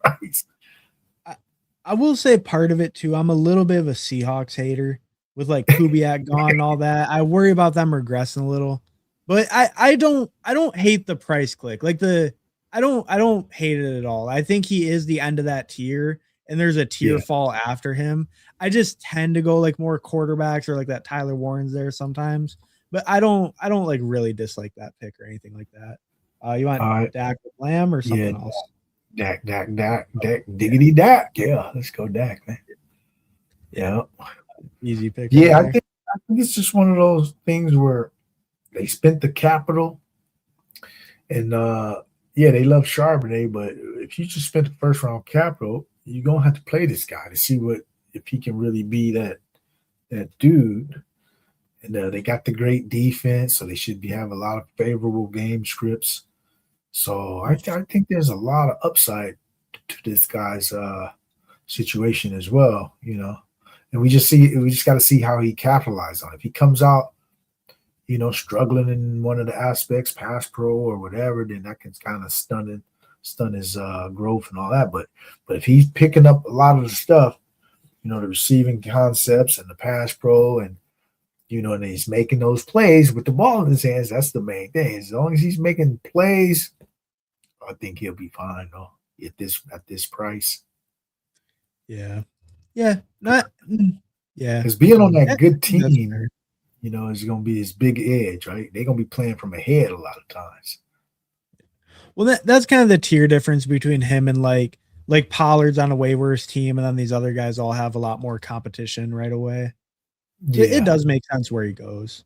What do you like here? Godwin. All right, I like Godwin quite a bit too. Yeah, I'm always cool with adding Godwin. Yeah, right here. Right here. I like Godwin. How are you playing the Bucks receivers? Huh? Oh, is that I was said, how are you playing the Bucks receivers? Oh yeah, I think I like them. I like all the Bucks receivers, other than I'm not a big Hurst dude. I think he coming from a small school. I think he could probably be inactive a lot to start the season, and I don't know how fast he's going to adjust to the NFL competition, but come from that small school. So I like the top three dudes in the pecking order: Ibuka, Godwin, and J Mac. So I don't have a problem mixing in all of them at their different prices if they're available, and I need like a receiver. But I think I'm most exposed to Godwin. And then I've been adding a little bit more Ibuka here. So I'm above the field also on Ibuka. Probably with the field on J-Mac. And under the field on the rest of them. Oh, yeah. I think I'm similar to you other than Emeka. I'm a more underweight on him. I don't know. It's kind of that same thing. I just like some of the other names around him, but I think like I get why he goes where he goes, but I just kind of like some of the other names around him. And I really do like playing through Godwin so much. Like I'm like double the field on him or something. So yeah, I just like leaned really heavy towards him. Now I haven't heard any like off-season news on Godwin. Is he looking good? Is he past all those leg injuries and stuff? The mini camp stuff sounded good. Yeah, like I mean, we're about to see in the next week or two, hopefully, but the mini camp stuff sounded pretty bullish for him. Like, they were saying, might take back over as the lead target earner, blah, blah, blah. Like, there were a couple, you obviously don't want to read into those too crazy, but there were a couple more positive reports. I didn't really see anything negative about him, at least. So, that felt good with a guy coming back from all those injuries and whatnot. Yeah, I'm bullish definitely on Godwin, so I definitely will rock him at this ADP for sure. Yep. So what's our structure look like?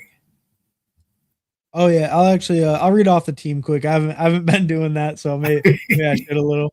Quick recap for any audio listeners: 1-2-5-0. Dak Prescott, Devon Achane, Jadarian Price, CeeDee Lamb, Zay Flowers, Jalen Waddle, DJ Moore, Chris Godwin. Okay. So I wouldn't mind Bo Nix right before us again. What are these people doing? I know.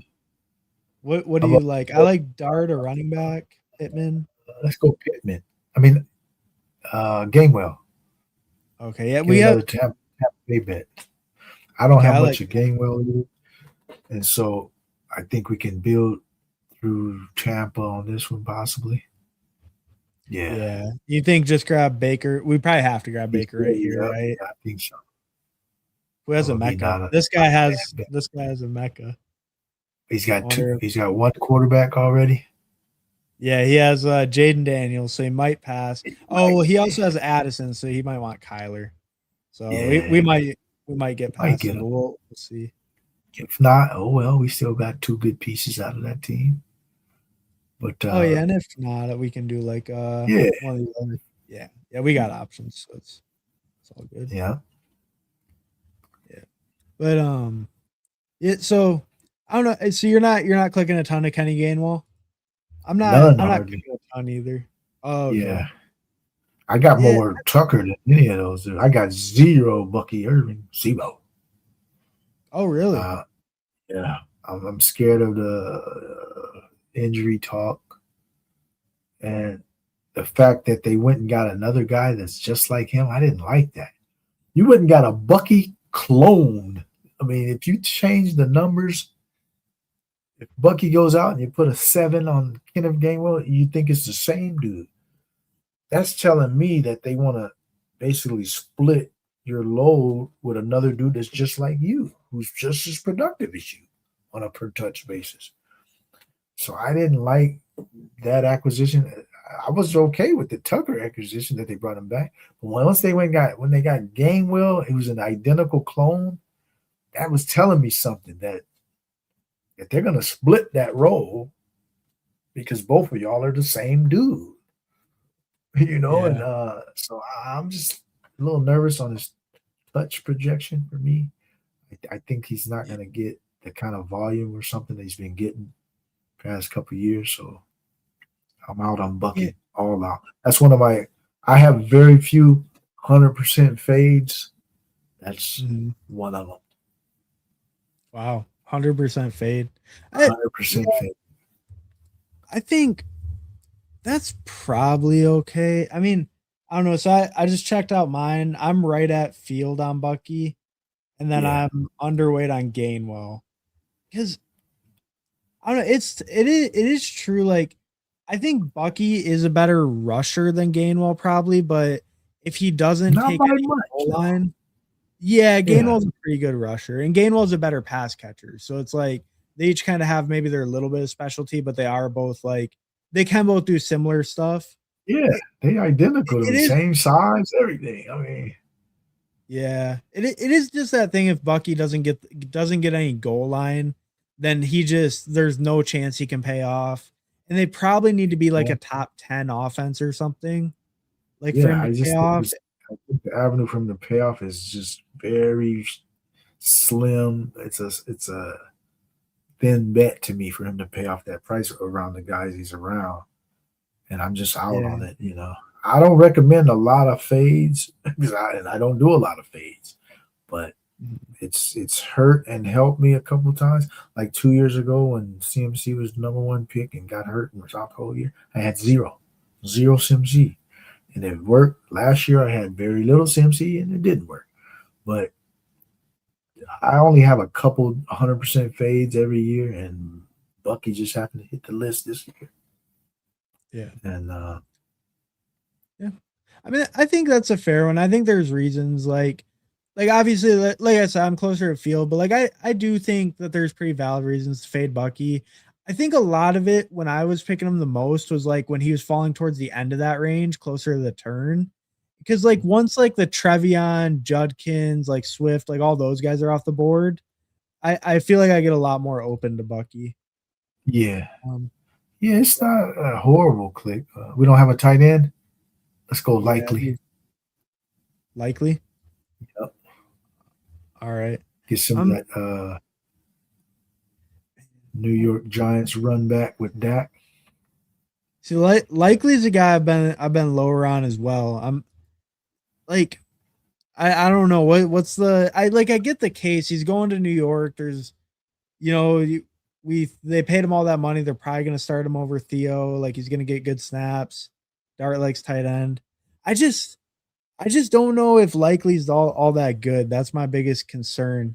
Was he just stuck behind Mark Andrews, or is he just kind of like this flashy guy who hits a couple big plays but can't like consistently win? Like, is he? I think that's part of it. Is that he is a splash kind of a dude, but I think his coach really believes in his talent. We're need a second quarterback here, or well, we have two. We have Dak and Baker. Go Malik Wallace. Malik Willis. Oh, get it? We got Travis Hunter. Oh, okay, that's cool. That was who you wanted, right? That's fine. Yeah,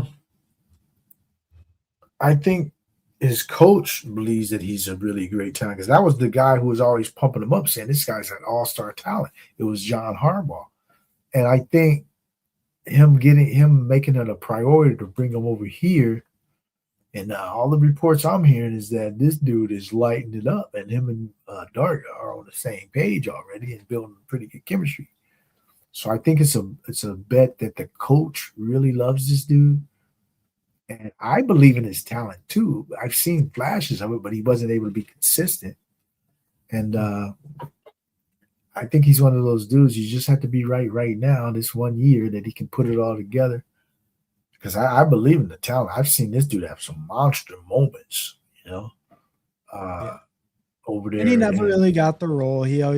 Mark Andrews is a great tight end, right? Playing ahead of him. Like, it's not like he was stuck behind some scrub or something. He was stuck behind an But elite. if you look at the all-pro snap counts, the snap counts was pretty level toward the end of the year, though.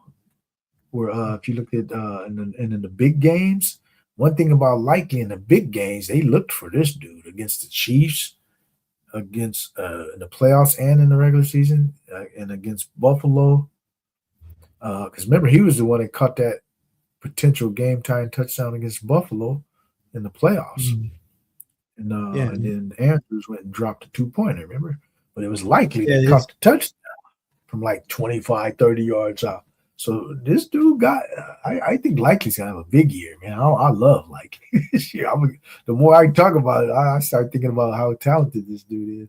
He's a smooth athlete, and he can get the separation, and he can go up and pluck the ball out the air. He's one of those dudes that he don't let the ball come to him. This dude uses his hands to catch. He's got good hands. Yeah, I like Likely's skill set, man.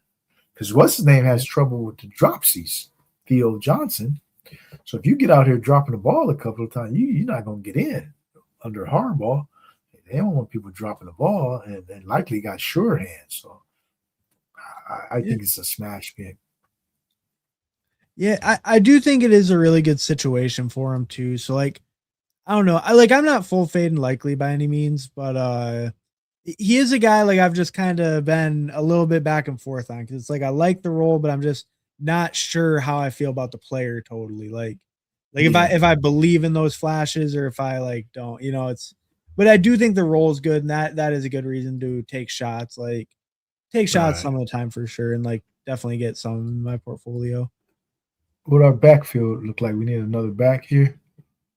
Probably. There's not. I mean, it'd be Tajay again. Algier, Tank. We'll wait for those dudes. All right. We could do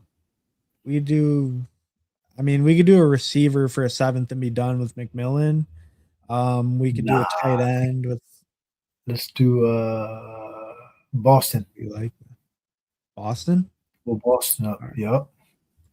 All right. Yeah, so I think we're probably done at receiver then. Yeah. Yeah, because that's 7. Yeah, we could be done at receiver. Start loading up the backfield, tight end. Yeah. What do we got at tight end? We got Sadiq, Schultz, Hawk, Barner. Who do we have? We have Likely, right? Likely. Then Dak, Baker. Like, that'd probably be good if we want to stop at 2, right? Yeah, I'm okay with that room. If a third fits, we can definitely grab it. But we'd be fine if we get left behind at quarterback. We're not really worrying about it. Yeah. All right. So the tight ends, running backs be Algier. What pick we at? What pick number is this? 160. Algier. Let's go Algier. All right. Yeah, you might get some goal line.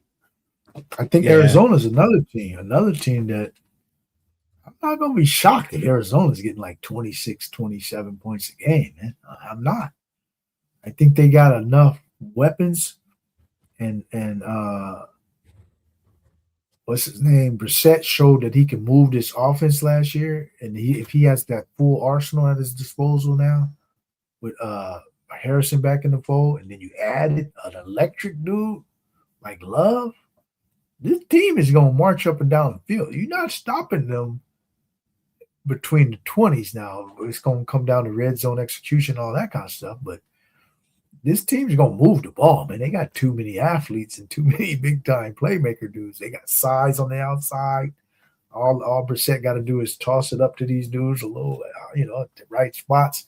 They can go get the ball. Wilson and Harrison and McBride obviously makes tough catches. And then you got a dude, you get the ball out in space on a little swing pass to Jeremiah Love. That's 10, 12 yards right there. So they're going to move the ball up and down the field. So if they can execute in the red zone, I think Arizona can score a lot of points this year. And then if they get close to the goal line, a guy like Algier could be the one punching it in. So I'm high on the Cardinals scoring some points, man, this year. Yeah. They might not win a lot of games, but they're going to score some points. Yeah, I do agree. I like a lot of their offensive talent. I'm just the biggest downside is the guy that touches the ball every play is the worst player on the offense. Yeah, That's but the he biggest moved the downside. ball last year. If they had a running game last year, they would He, have scored a lot more points, right? If they had a running game last year, they just had to. They were so that's true, predictable that but they had to throw every down, right? You can't be that yeah, predictable in the NFL. But now they got the running game back, right? Arizona's gonna score. yeah, but like Brissett also kind of overperformed. Like, I mean, maybe you could say that's because he had more talent, but like that was definitely some of his better like efficiency in his career. I mean, maybe that's because he had more talent. So I guess you make the argument either way there. I think his last full time starting was the Patriots, and they were terrible then. Yeah, they So didn't have weapons on the Patriots when he was starting those years. I think the fact that he's got all these big receivers, because Brissett is one of those dudes, he'll thread it in there. And the fact that if you don't got dudes that can catch in these tight windows, then yeah, you can't get away with that. But the fact that he got the Michael Wilson 6'3", Harrison 6'4", McBride 6'4", he can thread it in there like he likes to do. This dude is a semi gunslinger kind of dude, and he can get away with that with this kind of a size.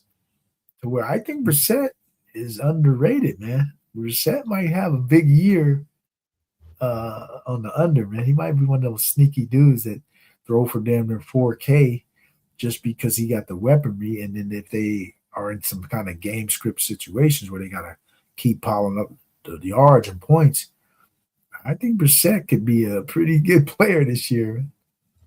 What the running backs look like. yeah. We got Sean Tucker, Ray Davis, Jaden Blue, Lloyd, Let's Mike go Washington. Ray Davis. Ray Davis. All right. I like him. Yeah. I think, he's the guy who's not really going to give us points if nothing happens, but if Cook goes Yeah. down, he obviously gets a huge role. Like, and I like him quite a bit, huge role on one of the best teams in the NFL. I think that's a good bet as late as he And every goes. once in a while, like say Buffalo already got 35 points or something, he'll have that fourth quarter roll where he might come in and get a late touchdown or two in a blowout kind of situation, right? So Yeah, no, that's true too. And just we've seen when James Cook is out, like Ray Davis has put up big spikes multiple times. So like we know he can spike if James Cook gets hurt. But they could blow. I mean, it could even be week 17. They get exactly. Miami. That's what I was Ray about to Davis say. could be We playing got the correlation already built in with him and DJ Moore against Achan. Is he's probably not available no more, huh? I was gonna say Dolchich. Is Dolchich available? But he's not. No. What do you like here? Other running back. Let's go with the double Tampa Tucker. Oh. All right. I think we got it. All right, yeah. Yeah. I just clicked on Blue because he was the team correlation. I was like, get Dallas Blue, guy, I guess. He'll get to us. I wouldn't mind adding 7 on this kind of a build. Go with the 7 running backs. Yeah, I wouldn't mind. I think that's one of my favorite constructions is the 7 running back this year. I go 2-7, 6-3 a lot. I go 3-7, 6-2. I think I like that 7th back on a lot of my builds. Yeah. Especially when I use a lot of capital receiver. Yeah, like more like a 0 or like a true hero. I definitely feel that. I've done that. I wouldn't say 7 RB is super common for me, but I've definitely mixed it in. Like I think definitely certain builds, it feels like it makes total sense, like capital wise. Yeah. I'm gonna catch up a little bit here. Got 52 and a slow, nice 0. Pretty low on Bucky, not 0, but pretty low for Steve. That's fair. Kenny is better than Bucky. Sean Tucker is my most owned Bucks RB. Right there with you. He's right there with you. 15% Tucker, 5% the others. I have $0 for Mick. Fair enough, Mick. Hey, thanks for stopping by, bro. Appreciate it. Yeah. Hey, fair enough. If you want a full fit team, you think that they're way overrated, have conviction in it. You got the conviction. Yeah. I tend to not fade an entire team, but that's everybody got their own. Maybe there's a little hate in that. You hate the Buccaneers for personal reasons. Yeah, he might be a Saints or a Panthers fan or something. You never Yeah. know. Sometimes you gotta let our What team are you biases a fan go. of?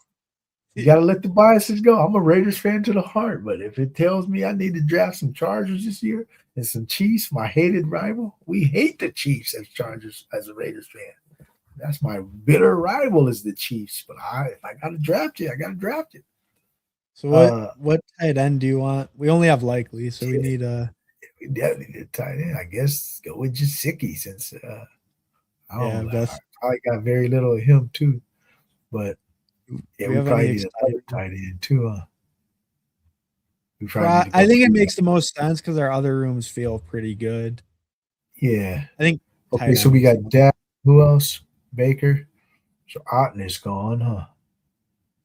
Michael Mayer. Yeah. They're gonna play a lot of two tight end sets. I don't mind Michael Mayer. I don't mind Taven lately. Wait, who? Taven Sanders, Carolina. I'm gonna get some of him. He should start. Young dude might get a little bigger role. But we got Arizona too. Let's go Michael Mayer though, since Raiders can play a lot of two tight end sets. Oh, we have Algier. That's right. All right, yeah, we can do that. A correlation. That game could be 35-31 end of the year. Both these dudes sneak one in the end zone, right? And maybe Michael Mayer. Here's a scenario. Zero said Michael Mayer gets 2 touchdowns week 17. That's what our guy Zero fucked. Hey, I mean, he got me on the Michael Mayer train. I had zero Michael Mayer until Zero came on the show with me, and ever since then I've been adding a little bit of Mayer, man. I should have known. I should have known that was a pick straight from Zero's lips to your ears, because he's talking about Michael Mayer frequently. So I knew he was a Michael Mayer guy. That makes sense because Kubiak really wants to use the multiple tight end sets. He just couldn't do it last year with Seattle. They didn't have no tight ends, right? Because Arroyo was supposed to do it. He got off to a slow start as a rookie, then he got hurt. So Barner got all the usage and all the snaps, but he wanted to use 2 tight ends because if you look at his stop before that, when Kubiak was with the Saints, he was going 2-3 tight ends ahead of the McVays and all that. He the one that kind of got that going in New Orleans. A lot of the 12-13 personnel, and then with Juwan, Taysom, and Foster Moreau. Yeah. And so I think he really likes to use those packages. And now he got the Raiders with Mayer and Bowers. They're gonna use a lot of 12 personnel, the Raiders, man. So yeah, I'm on the Mayer. I'm sneakily getting some Mayer. I'll be like 6%, which would be fine, 5-6% at that late of a price to be well ahead of the field. Yeah. No, and I mean, when you look at the Raiders too, like the pass catchers aren't that talented behind Bowers, so it's like, Mayer's target competition could be kind of weaker. Like, so yeah, I mean, I think he feels like a totally fine pick, especially like in a spot like zone threat. He's a good red zone target. He might get those 3 catches, 35 yards, and a touchdown. Right? Nothing spectacular, but sometimes you need that 10, 11 points at the bottom of your tight end room, especially looking at our tight end room. 11 points might get us through a couple weeks, right? You get that 11 points. Yeah, that might be just what we need to get through. Right. They're not gonna give you 28 on a regular basis or 24, hardly ever. Maybe likely might. But hey man, those 11, 12 points sometimes come in handy. Well, and I said I'm a little bit lower on Likely. This one we're really buying in, right? We get Likely, we're treating him like an elite tight end, basically. He basically got to carry this room, and we hope Jaminski. I keep calling him Jaminski. Jasicki. We hope Jasicki can, find that 4 for 60 and a touchdown kind of game. That's about all those dudes can do. They can't really give you the monster game, but they can give you 13, 14 on a good day. Yeah, yeah. And I mean, hey, Jasicki plays in a good enough offense. Maybe he could even hit 2 touchdowns in the Two same game. Yeah, yeah, But, yeah. So but yeah, I yeah, mean, this is I think overall the team's pretty solid though. Like I think tight end's obviously thinner than maybe you'd want it to be on average, but I think it's like tight end's the easiest position to punt. right. Obviously like the lowest scoring, and I think our other rooms all look pretty good, you know. Yeah, I think especially receiver. I think we're just absolutely crushing at receiver. And then running yeah, back's like good enough. And quarterback's right. pretty good with Dak and Baker. But like receiver, we're just like crushing, I think, with this. Yeah, I think that's what's going to carry us is the receiver. We got a lot of correlation built in, and the running backs are going to have to cobble together after have some exceeding performances. Exceed the expectations. But this team can get there. This is again one of those teams that on paper you ain't gonna look at it like, oh, that's just a great team, but in reality, it could be one of them teams that just does its thing. You got a Yeah. built with the explosive offense and then Dak, and then we got the Mhm. run back with Likely, who could be one of the main threats. And then we got a couple Buffalo pieces. Denzel Boston, are we gonna be shocked if Denzel Boston is the number one receiver in Cleveland? I'm not gonna be shocked. Oh Be yeah, like, definitely hey, not. yeah, I mean, he's so big this 10 picks later than Casey Conception or something. It's not like the difference that huge. Yep. Yes, I like this one, man. Waddle could break out and have a big season, his best season. Probably won't match his year 2 season when he got Tyreek that first year, but he could get close to having a big year. Yeah. Close to that. Yeah. Yeah, no, but I think it feels pretty solid. And yeah, like you're saying, we got some of the correlation with the Giants and Dallas with our stacks. And yeah, I mean, I think overall it feels pretty solid. Feels pretty good. Yep. Um all right. I'm gonna just catch up with these guys in the chat real quick and then we'll probably get out of here. Yep. What about Gang Titan? Is he in this one? Oh yeah, game tight. We'll check out game tight. Uh, we'll check out. Yeah, we'll check out game tight in just a second. Oh, wait, is this guy? This guy was in the chat too. If you're in the chat, let me know. But I think game tight definitely. And then this guy was the guy that said the zug zug thing or whatever, right? Oh, okay. All Or the right, yeah, Obedo check or it out too. Yeah. strategy. The Bucky Strategy. players draft Bucky, draft the entire Bucks offense. Bucks aren't top 5, 10. Bucky won't get there. That's fair. That's fair. If the Bucks were going to be good, Mike Evans would have stayed. Fair enough. The Bucks hate. That's a good one. Yo, Heart Move Zero Tight. What's up, Fantasy Dog? Thanks for stopping by, bro. What's up, Appreciate Fantasy it. Dog? Oh, always good seeing the Fantasy Dog in the chat. Yep. Aloha. Hey, aloha here, Jeff. What's up? What's up, Air Jeff? I see your Tucker comment. Agree, Tucker is to get you there, RB. Hopefully. Yeah, hopefully. Don't need to get you there. Just need to get there and Tucker drops 30. Yeah, I mean, Tucker, if anyone gets hurt, he has been known to drop a 30 if people get hurt. Moo bringing it flat out. Buffalo, too. Well, that was against Yeah. Buffalo when he had that big game, huh? Yeah, that sounds right. Yeah. Yeah. And 2 years in a row, I think he's had a pretty big game when a guy's been out. I think last year he went like crazy, but I think 2 years ago he had a pretty big game as well. I think he had like a 40 burger a couple years ago, or was that last year when he got the 40 burger? I thought last year was the 40, but maybe it's mixed up. Maybe 2 years ago was the 40 and last year was like a 30.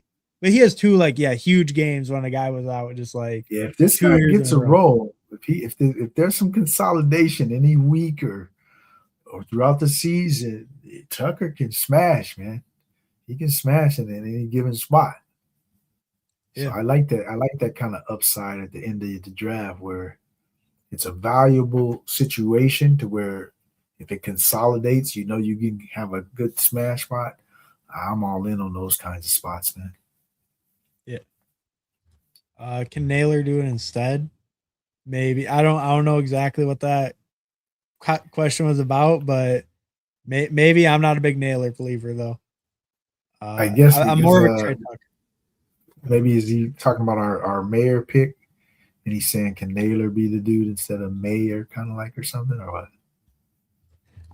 I was kind of thinking maybe he meant that, but I don't think so. And I mean, Naylor's not like a very big receiver or anything, right? So when he did just got him at 163. So I think I don't know exactly what he's talking about.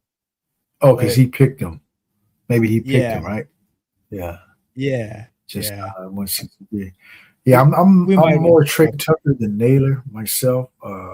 Even as a Raider fan, I wasn't thrilled, even though it ain't my money. Congratulations to Jalen Naylor. Wasn't really thrilled that they gave him that kind of a signing because I haven't seen the kind of production that warranted any kind of a. He seems to be a jag to me, and just another dude. And I don't think he'll have a big impact. He can have some kind of serviceable role. I just don't see a lot of upside here in Naylor, whereas Trey Tucker could take off in my eyes. I feel basically the same exact way. I pick a ton of Tucker and I pick a little Naylor here and there just because it is a little ambiguous, I guess. But yeah, it just feels way more like Tucker would be the guy to really outperform ADP and really blow up for you. Yeah.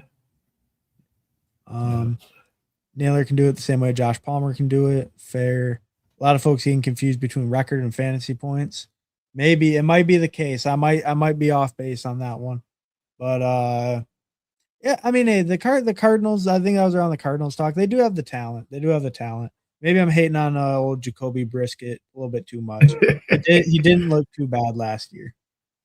Hey, not with that volume he did, especially, but I think the added weapon, the added piece or pieces, because they got Tyler Algier too, but this Jeremiah Love piece, man, teams, the defensive coordinators ain't gonna sleep well figuring out how to stop this dude, man. This dude is electric, man.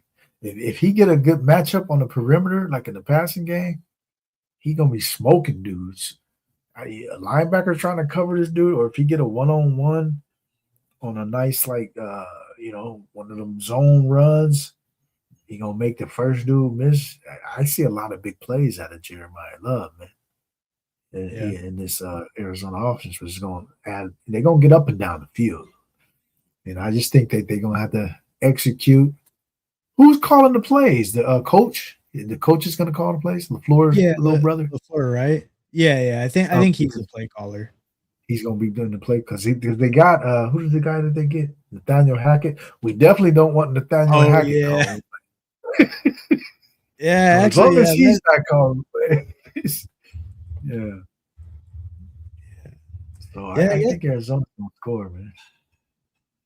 Yeah, but yeah, as long as Hackett's not calling plays, but little LaFleur, the big LaFleur does pretty good, so little LaFleur might be pretty good too. Yeah, when you're in the same family, you kind of gonna mirror the other guy, and these guys come from that. Don't they come under either McVay or something? The McShanahan tree.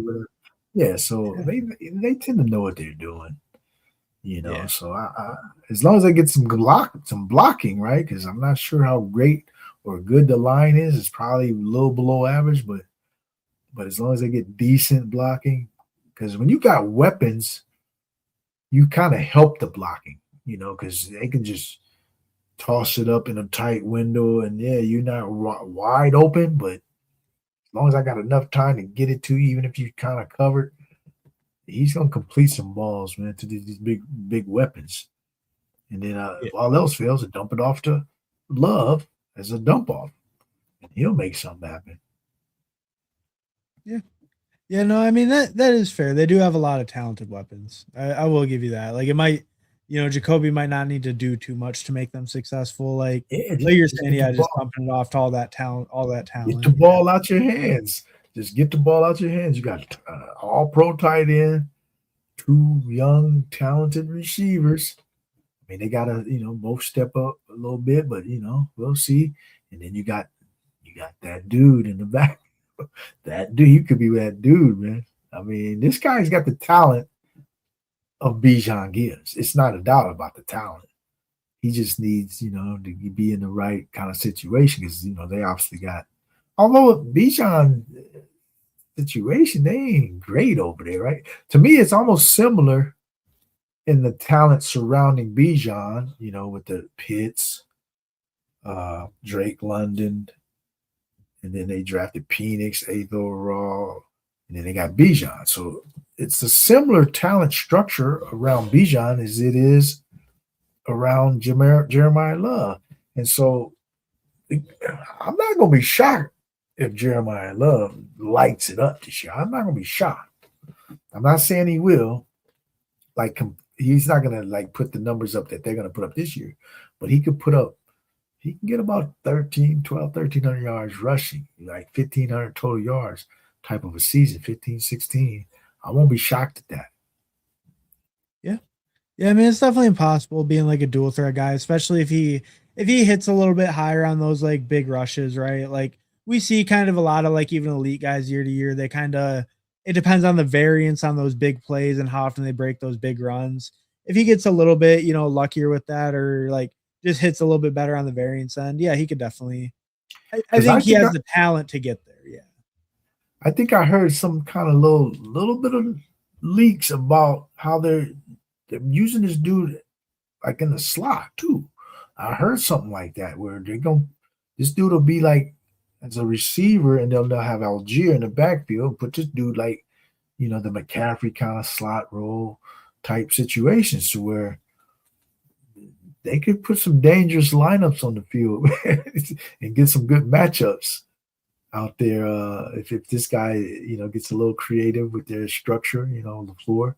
But if they're putting this dude on the field, in those kind of spots where he can get a favorable matchup, I mean, watch out. Yeah. Yeah, that's fair. That's a good point. Brissett got there with volume last year. That's fair. Brissett was young with the Pats 10 years ago plus. No, I'm talking about when Drake May was a rookie. Because Brissett started the year for the Pats. That I was talking about then. But their talent was really bad. It was like Demario Douglas, wide receiver 1. So, it's not the best example. Yeah. I think we were talking about Sean Tucker, not Trey Tucker, but all Tuckers are spike monsters. Sean, Trey, Kraft. And that's facts. If your name's Tucker, you're gonna spike. Oh, Sean Tucker, not Trey Tucker. Yeah, Tucker Kraft, Trey Tucker. Yeah. Tucker Kraft, right? All of them. Tucker's dropped the bombs. Oh yeah. Agree, but I haven't taken Kraft, just saying, boss. Oh, that's kind of surprising. I got a big bag of Kraft. Zero is a Green Bay fan though, so maybe that's why. Yeah, I actually like Kraft's price though. So I like Kraft I get too. I'm not loving the price right now because I don't know if he's fully recovered, but we'll see. Yeah, I feel that, especially too. I like some of the tight ends that go like right after him, so it does make it a little tougher. But I do like Kraft overall. It's just you get like Laporta, Fan, and Pitts, all those guys around later. It's like, do I really want Kraft? Right. Double scoop, healthy amount. My options are Kraft at 82 and Reed at 87. Give me Tucker all day, every day. You don't have to pick a Packer, Zero. No one's making you pick a Packer in the draft. You don't have a gun to your head, huh? And you only got 2 options: Kraft or Reed. This team could use Audric Estime. Maybe a year or two ago. Not 2026. I think I'm going to full fade him. I might just be bold enough to full fade him. Audric Estime. Blast from the past. Love that double scoop. Got more than a few triple scoops of Tuckers among others. Oh yeah, Fancy Dog. Fancy Dog plays with strong convictions. Believes in them. Love it. I'm a Packers fan who's slamming Lions, Vikings, and some Bears. You got to, man. Yeah, you those are all these offenses.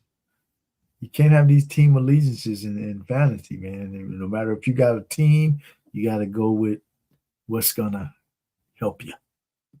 Yeah, the whole league is at your disposal. You can just use anybody. Yeah. You have to try to. Yeah. You have to try to like get all the bias out and just be objective when you're picking. Yeah. Right. I'm a fan of shipping 6-7 figures win. I mean, hey, aren't we all all about the money, baby? Hell yeah, AMC. And what's up, AMC? Thanks, stop by, bro. YungMoolah, do you know who Daryl LaMonica is? He was the original Mad Bomber. I know who Daryl LaMonica is. Man, I've I been a think I said Raiders the name fan right. since 1976, man. I know every Raider in the history of the Raiders, man. Yeah, we know the Mad Bomber, Daryl LaMonica, number 3, throwing bomb. What do you think that came from? The Raiders used to throw a bomb on the first play of the game. This is a real thing. The first play of the game, every game, the Raiders with the Mad Bomber, they throwing a bomb just to loosen up the defense. That was Al Davis' philosophy. So the first play of a game, we're going deep. We don't care if we complete it or not. They tried to just scare you right out the gate to make sure your safety's backed up. That came from the Mad Bomber. First play of every game, they threw a bomb. The Mad Bomber. Yeah, you can't get no Raiders trivia by me, man. Even before I started watching the Raiders, if there's players in the history of the Raiders, I know about them. Number 0, the center, 00. He wore 00. I never saw him play, but he was a Raider fan, so I know the Raiders history. Jim Otto. So I know my Raiders, man. Daryl LaMonica. The Snake, Kenny Stabler. The smoothest left-handed passer in the league, Kenny the Snake Stabler. That's pretty impressive. I was not aware of his game, but and I'm decent with the old Raiders and stuff, like some of those other guys, but like that's not in my bag. So shout out YungMoolah for don't question him on the Raiders. He's got you. The Mad Bomber, man. Yeah, I know every Raider. Otis Sistrunk, Matuzak. John Matuzak, because the Raiders were rebels, right? They were literally some of the Raiders was in the Hells Angels, right? And the Raiders were part of the Hells Angels. They would party with the Hells Angels all night. Kenny Stabler would party the night before the games and then just come to the game with hungover, everything, playing quarterback in the 70s and still get busy. That's where the just win baby came from. Like Al Davis didn't care what you did off the field. He didn't care if you partied, if you was a womanizer, if you was at the clubs, just win, baby.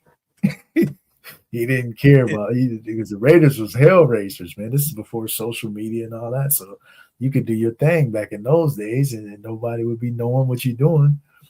And the Raiders was legendary for just having some sickos, man. They be smoking on the sideline. This is back in the late 60s, early 70s. People used to actually smoke in the locker room and sometimes on the sideline, smoke cigarettes, cigars, whatever, man. It's a different. These was different cats back in that era, man. Different dudes. I don't know. It is crazy when you think about it now. Like, it's almost because now they're like the hyper athletes who are like, they're like pampered and they're elite from the time they get like probably out of high school all the way to NFL.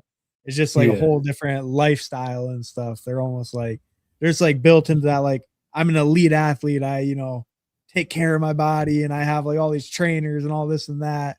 Where it's like back then it's like if you're just athletic and you like you learn to play football and you're good at it, you're like I'll keep it going. I'm good at it. And you get to a lot of these dudes back in the day had a job. They only played football during the season, and then they was like a car insurance salesman or life insurance salesman, or they had these other jobs during the off season because they wasn't getting paid a lot of money. So they weren't even training all year round. They would come to get in shape in training camp. They would come with the beer belly and all that to training camp, and then they have to get in shape. Nowadays, everybody's year-round training. They're spending all this money. So the evolution of the training is what has really transformed today's athletics. But those dudes back in those days was just as good athletes. They just had different responsibilities, and they didn't have all this access to all the technology and training and all the information to training, but they still trained hard for their era.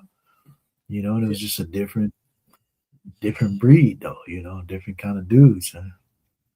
Well, I mean, those dudes might not even known like smoking on the sideline. Like, oh, why not? Right. It was just part of the environment. Yeah, exactly. Yeah. Drinking, slamming beers the night before. Like these dudes nowadays, you better not even be drinking during the season and stuff like that, right? You got to take care of your body to the nth degree, man, nowadays. And so, because you didn't have all these training videos available to these dudes back in the day. They just figured out, hey man, do a bunch of calisthenics, run some hills, do a lot of road work, lift some weights every now and then. But they didn't have all these rubber bands stretching your legs and all this type of shit, man. These dudes was just getting in natural shape, But then they would play the whole game. They wasn't tapping out. Oh yeah. Like some of these dudes nowadays play like 45 plays. These dudes was playing 70 plays, 65 plays back in the day. They wasn't, you're not coming in back up. I'm playing the whole game. Yeah, like there's that one guy, he's like legendary, that Jack Youngblood, I think. He like broke his leg and then still played the game. In the Super Bowl, and still kept playing. Yeah, and then he played in the Pro Bowl too. He played in the Pro Bowl too after, which is because they got like a decent check for it. He got a broken shin, right? And he kept playing. Yeah. He was like, forget that. What's his name? Ronnie Lott. They cut off his thumb at halftime. Yeah, or it was one of the digits. I can't remember exactly if it was the pinky. I think it might have been the pinky. They cut the tip of his pinky off at halftime. He said, just cut it off. I'm playing still. These are different cats, man. These dudes nowadays, shit, they'd have been in a cast right at the game. They'd have been in the tent all day crying and shit, and then they would have left the game. Yeah, might have been out for the season. The emotions would have hit him too hard. He's like, cut that digit off. We're going to cut that digit off to be able to win this game. Yeah. Dudes is Emmitt Smith broke his shoulder. He played like 2 late season games with a dislocated shoulder. Emmitt Smith, and they ran over the Giants for like 170 in a key game. Yeah, it was different dudes, man. What's the Terrell Davis went like blind during the one game? He used to get the migraines. Yeah. Horrific migraines, and he just, he was on the sideline for about a quarter, and then he came back in the game. It's like, hey man, we got to win. Then they used him more as a decoy when he came back, but he still got out there, man. These dudes would have been on the sideline quitting it, and these dudes nowadays, they wouldn't have tried to get back in the game. I mean, Bijan, he had migraines that one game his rookie year. I think he played one snap and then he was out the rest of the game. That's the game. What a migraine. Yeah. How long you been a Lions fan? Pretty much like as soon as I got into football. I'm from Michigan originally. Who's the first players you remember on the Lions? Scott Mitchell and them? Oh no, I got into football like 2011 or 12. So like, Stafford, Calvin Johnson, just like that era.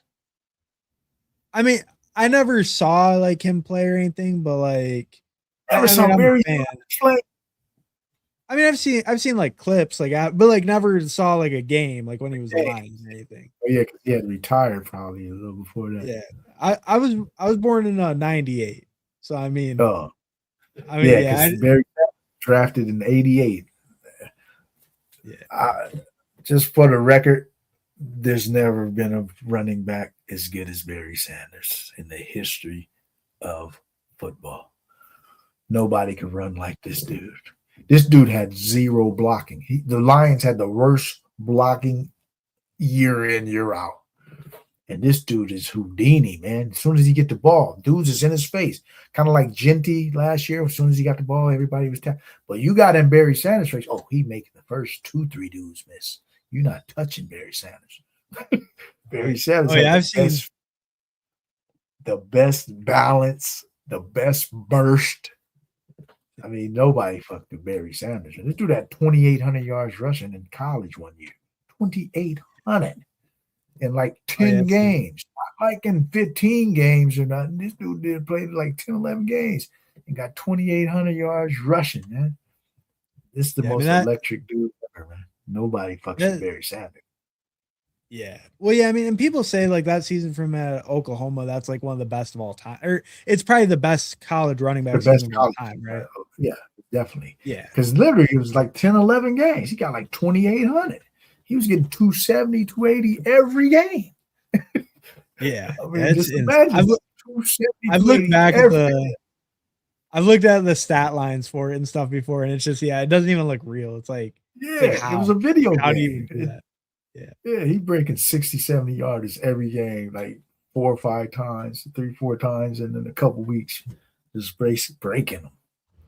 And then when he got to the NFL, I was like, man, is this guy really going to be that good in the NFL? Yep, he was that good in the NFL too. I think he got, did he have 2 2,000-yard seasons? Maybe only one, but no, he was close. He was close a couple of times at least. Yeah.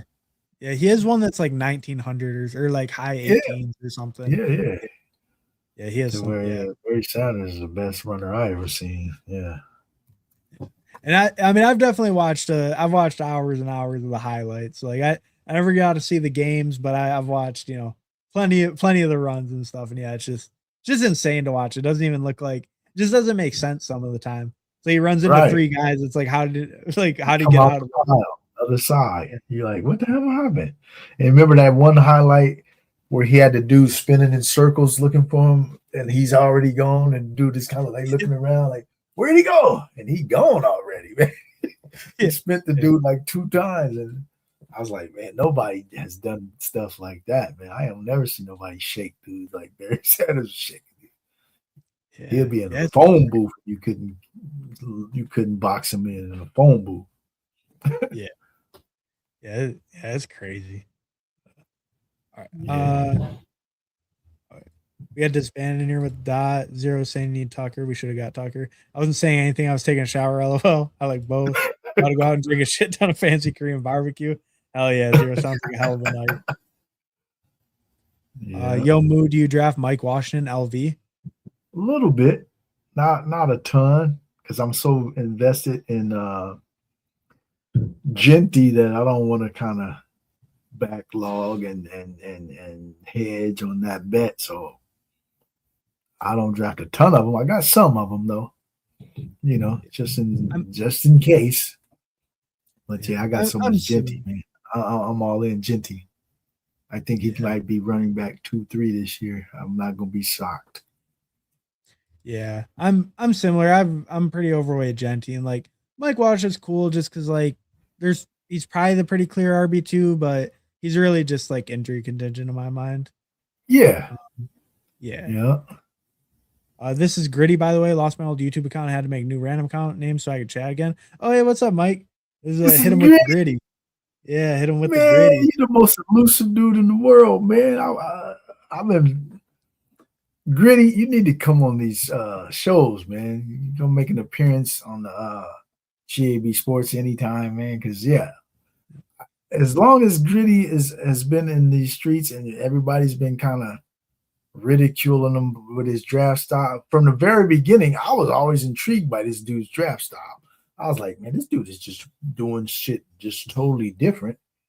And that was an edge to me. Whether it won or not, it didn't matter because it's an edge, though, to where if he hits his shit, he going to be the only one in that lane.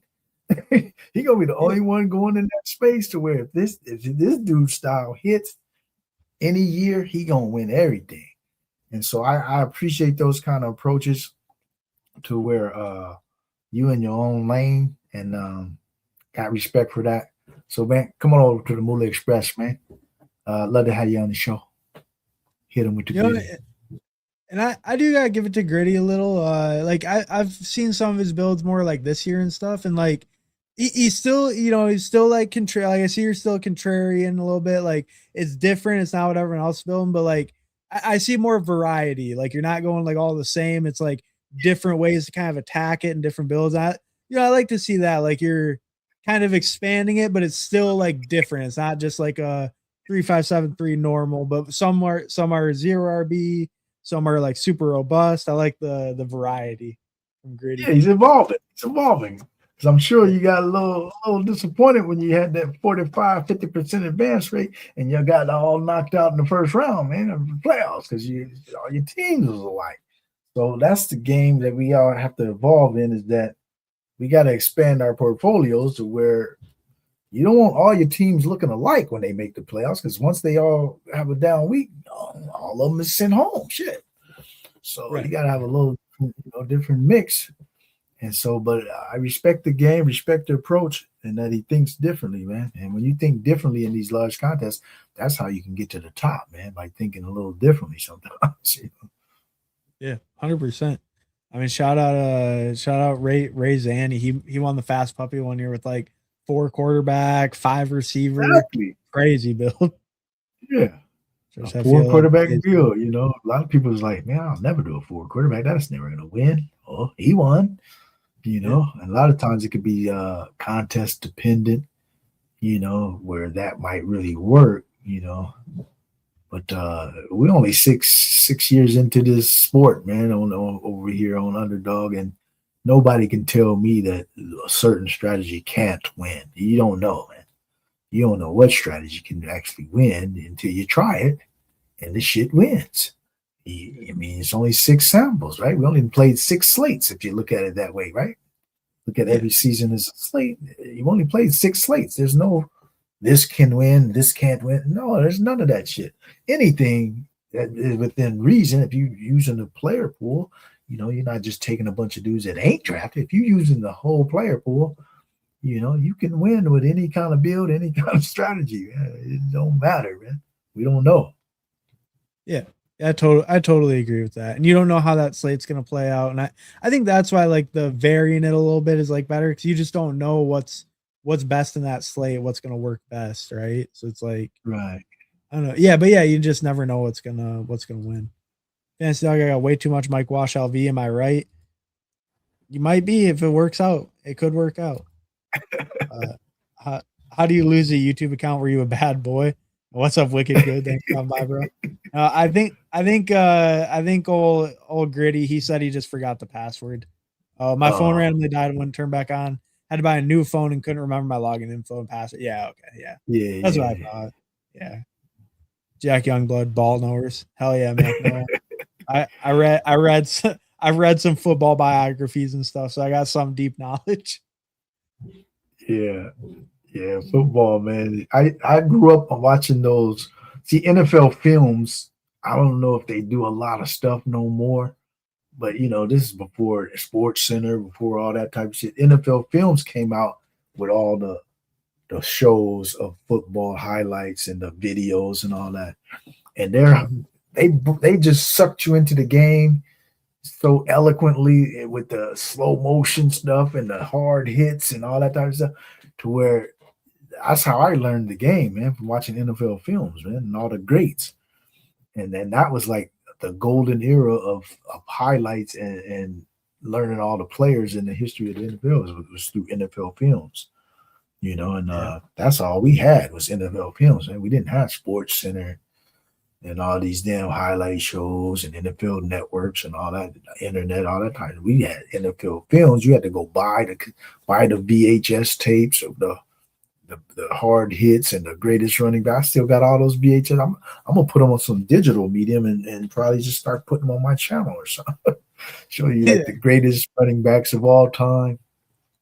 And people gonna hate on them for what happened post career, but O.J. Simpson was a hell of a running back. I will tell you that. We can hate on him and blame him for whatever happened later, but as a running back, O.J. Simpson was just shit. Don't get it twisted. Well, he really has the best 2K season ever because he has the highest yards per game. He did it in like what is it, like 12 or 13 games or something? I think he reached it by the 13th game, maybe something like that. It's the highest yards per game of any of them. Like his is actually the most impressive if you break it down, like because he did it in less games than anyone else. And he was a shitty team to where you knew he was getting the ball. And they still couldn't stop the juice, man. I remember that game that they always would show the in the videos, in the highlight videos. He went to Pittsburgh, and they was like they had a bunch of oranges, and they was squishing it. We're gonna squish the juice and all that kind of stuff. We're gonna, the Pittsburgh fans was all raucous, waving their little terrible towels, and they just had like signs in effigy, like dolls. They was hanging the juice and hanging them by a noose and all that kind of, and they was just talking shit. We gotta kill the juice. We gotta squash the juice. He came out and ran for like 2 something. This was like The good Steelers defenses, the steel curtain type defenses, where they was stopping everybody. He still ran for like 208 or something like that with nobody else on his team. So yeah, OJ was the shit, man. And football. Yeah. You know? Yeah. On the field. Yeah, he was the shit on the field. You know the later of the fantasy show, the weirder it gets, the drunker I get, and the more I like it. Oh yeah, yeah, we just chopping it up, man. This is fun, man. Talking football. Yeah. Wasn't just YouTube lost everything? Damn. Sorry to hear that, Mike. Yeah. Hopefully you got all back with at least with the digital era. Hopefully you were able to get a good chunk of it back. Yeah. Or is it in the cloud? Yeah, something like that, maybe. Damn, Mick, that's a hell of a story. Yeah, that's tough. Barry Sanders, the GOAT. Agree. Barry was something else. Megatron was nasty too. Yeah, Megatron for sure, man. Megatron is probably the most physically talented receiver of all time, man. I mean, 6'5". He wasn't even gonna run the he didn't bring cleats or something or to the combine. He wasn't even planning on running. He said, fuck, I'm gonna lace it up. Laced up somebody's cleats, like he borrowed some cleats or something, and ran like a 4.37 at 6'5", 240. I was like, dude, that size ain't supposed to move like that. I was so pissed that the Raiders passed on Megatron to draft bust-ass Jamarcus Russell. They needed Megatron. Yeah, but that's the whole thing is that a lot of teams they picked on need. And I knew this dude wasn't really that good, Jamarcus Russell. He never really did nothing in college. He just had a big arm. He was kind of lazy, and they said, we need a quarterback, draft a quarterback. When Megatron was on the board, Adrian Peterson was on the board, draft one of these dudes that's a guaranteed star. And we passed on him. Patrick Willis too, right? Yeah, there was a lot of talent in that draft, man. But Megatron was the dude I wanted because he went number 2 to Detroit. He went to number 2 pick. I was like, man, we should take Megatron. Yeah, and I'll never forget like that Bengals catch. The Bengals catch is the craziest one where there's just like 3 dudes like all claps on Megatron. He still catches it like over their heads. They just can't do anything about it. Crazy how many of those highlights. Yeah, Megatron is the only dude. I never saw this before. Once they got to the red zone, to like the 5-6 yard line, it was 2 cornerbacks on them. They would line 2 dudes up to defend him. I never saw that before until they started defending this dude. They like, you're not throwing it to him. We putting 2 dudes right here, and sometimes they still would throw to him. Yeah, but it was crazy. They put 2 cornerbacks on him. I was like, damn, that's when you know you can't defend somebody. It's when you got to put 2 cornerbacks on them. Yeah, it's just crazy. 2-on-1 and still can't defend him. It still couldn't defend him. Throw me a bone here, guys. Where are the strippers? The strippers. I had the answer for you. You got to come to YungMoolah Island, man. It's not Epstein Island. We got legal age things going on. So just come on over, man. We'll treat you like a star, man. Come on over. Yeah, the island branding might be kind of cooked. You might want to change that. Change away from the island branding. Right. We legal, man. We don't do illegal stuff. We okay calling ours an island because we got consensual forms and all that, man. We got all that. NDAs, consensual forms. You're going to be safe over here on YungMoolah Island, man. Hey, check out YungMoolah on those midnight Mondays. You know, maybe in the late night, maybe it'll get a little wild. Mondays, man. You might see it go down, man. You might see somebody shaking a little butt on here, man. You might see it. Nonsense. I've yet to defile myself. Don't forget to draft Audric Esme in your next draft. You might have the most rushing TDs for the Saints this season. Thank you, Mike. Mr. Gritty. I appreciate it. Is Audric Esme still in the league? Well, he must be on the Saints. He said he's going to lead the Saints. He must be a Saint. Oh, because I thought, don't they have the other dude, Devin Neal or something? I don't think Estimate. He probably got cut already. No, he's there. He's there. Oh, okay. Plays workhorse role. Is Brandon Cook still on the Buffalo Bills? I don't think so. No, he's a free agent. Oh, okay. Because I was like, damn, if they got him too, that's gonna be like about 7 receivers over there. Yeah. Because they still got Josh Palmer, uh, Oh yeah, they do Skyler still have Josh. Bell, Keon Coleman, Khalil Shakir. Do they still got that other big dude who DJ played last Moore. year? DJ Moore, and there was a big dude that kind of got a few snaps last year. Big young dude. Is he still there? I can't remember. Or here I can just look Bills.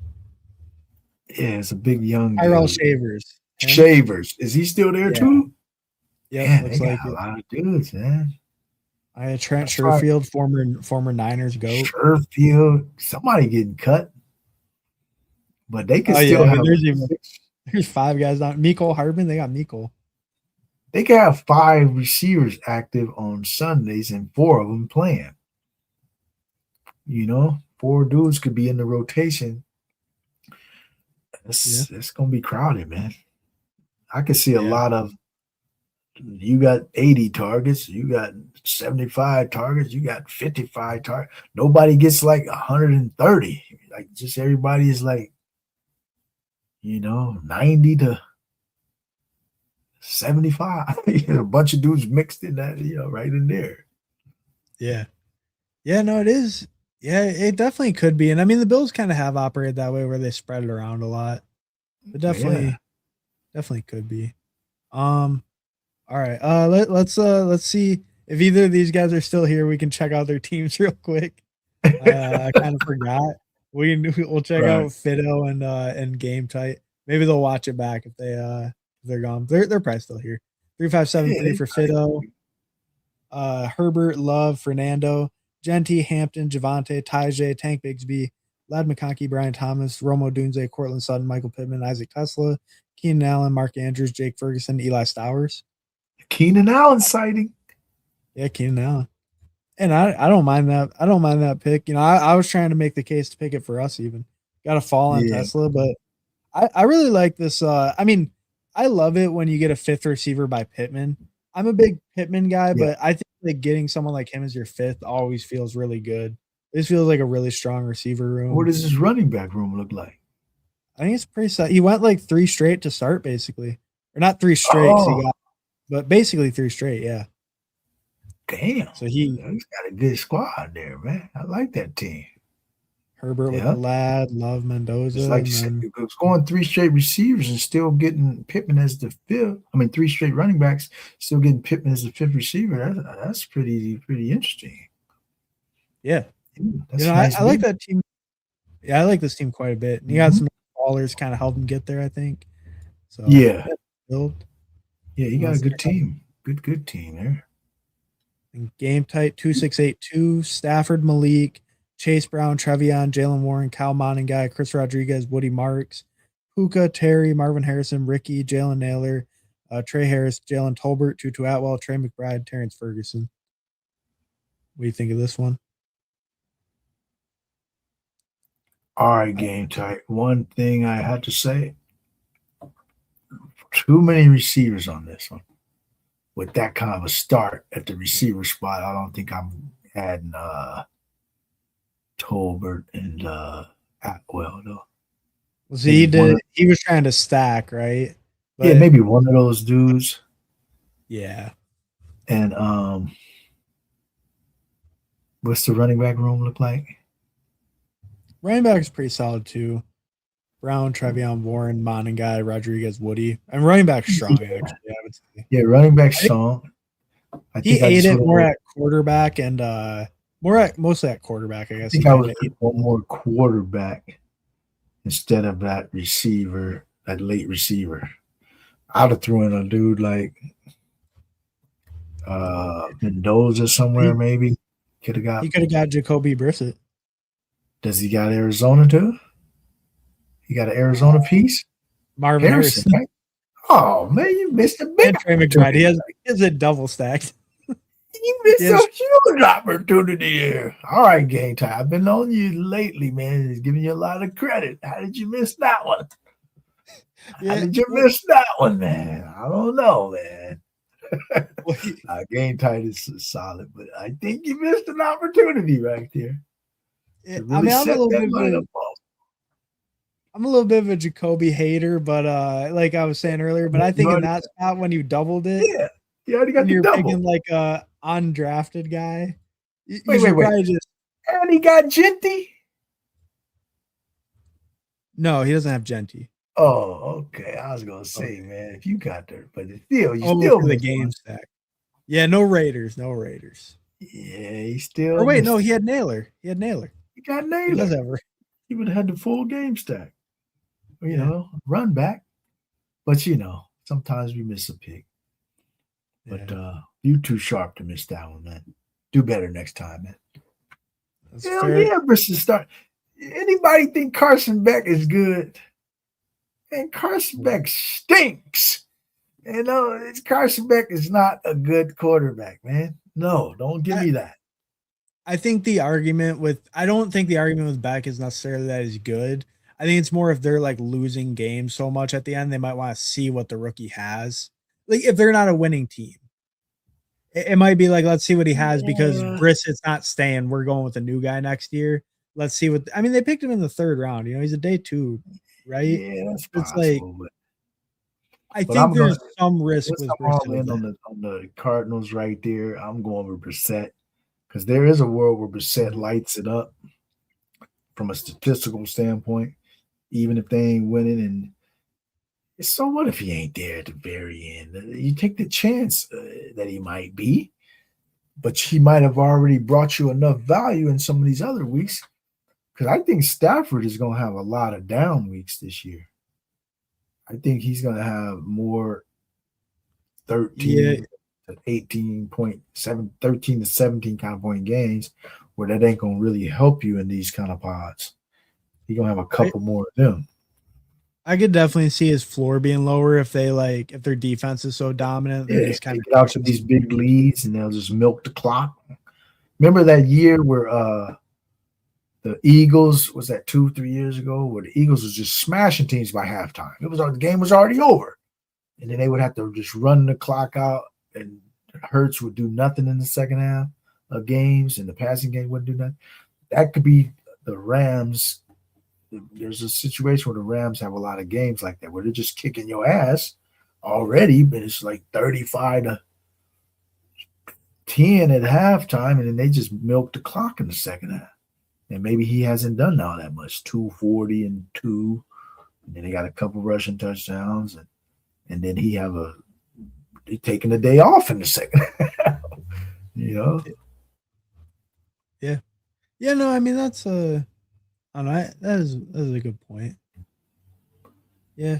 All right, Gang Lap. That's just my game. Paulino, Gang Lap Dance, and Drafting is goated. That's just your game.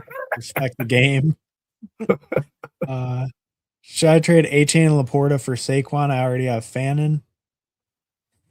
I mean, I guess mileage may vary. Are you talking about what, a dynasty? No, he's talking redraft. This is redraft league. He's been workshopping redraft leagues already. You can make a trade in a redraft. You already drafted a redraft? Yeah, he's been trying to workshop his redraft team the last couple of days.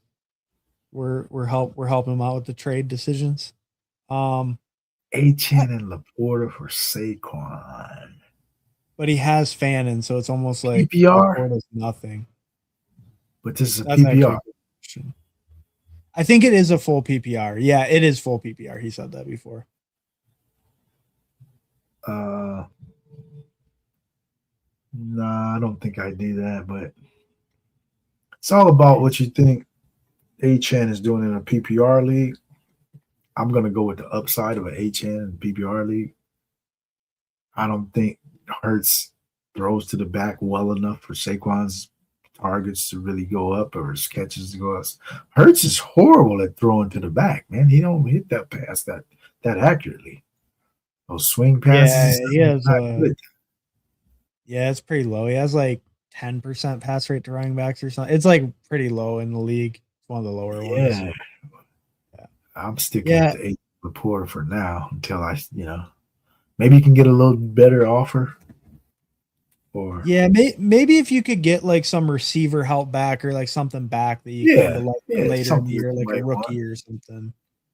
Yeah, But straight maybe up, some sweetener back. Yeah, yeah, straight up, it's a little. Yeah, it's a a little tough. Depends what little you think. rich in the PPR. Yeah, yeah. What's up, guys? Hey, what's up, Fantasy Fitness IO? And So fantasy fitness, check out Fantasy Fitness if you don't know our guy Zero, frequent collaborator on that channel. yeah, I stumbled across that one time. And I saw zero on there. Oh Yeah, yeah. When the strippers arrive, I'll tell you what's up. All right, appreciate it. Just pour myself another drink. I'm a bad man. Uh, that is the thought process. Play the rookie late if they're out of the mix. I like my QBs and 2-2 unique. That's the thought process anyway. Brisket was considered. Okay, I think that's pretty fair overall. I do think you built in so hard, to Arizona. But if you really feel uncomfortable with knowing who the starter will be, and that's kind of your thought on it, yeah. I think it can be I'm, fair to pass, but you probably want to take a shot here and there when you invested that much capital. that's all I'm And saying. Because we could be if you wrong are a on this. big Malik believer, big Stafford believer, but yeah, like we could be wrong, right? So yeah, when it's that late and you are getting a little bit of a faller, why not just Yeah, I yeah. will say the one point in his favor too, though, is Brissett's still not even at camp. So they've Oh, said the here he 12 is. he's practicing. Is he? Yeah, yeah, I thought, or oh wait, he's still negotiating. You're right. You're right. yeah. He's at He camp. showed up. He showed He up, showed and up. they, Right. I guess, and I got a good faith. He showed up, but they're continuing to negotiate. They're gonna pay the dude. You're right. He's getting You're like right. $1.5 million or something as a starting quarterback. That's unacceptable. They're gonna have to give him about at least 16, 17 million. Man, you can't play on $1.5 million contract as a starting quarterback in the NFL. They're gonna have to give him something. And Carson Yeah. Beck will do it. Carson Beck will do it for whatever that rookie deal is. So, they got. I think is it really worth it to get I 6 think they wins with throwing the Beck, season away if they 3 wins start. with Beck? Yeah, they I mean, throwing the do season. you really think they could be a playoff team? I mean, their defense is terrible, right? Like they're not gonna be a I competitive team in that division. underestimate NFL teams at the start of the season of how they could get off to a good start. I mean, I haven't looked at the schedule, but Well, I mean, but NFL their teams division alone, they have 3 playoff teams against them, and they were horrible but they last play their division tough though. Arizona usually plays like the Niners year. tough every year. Yeah.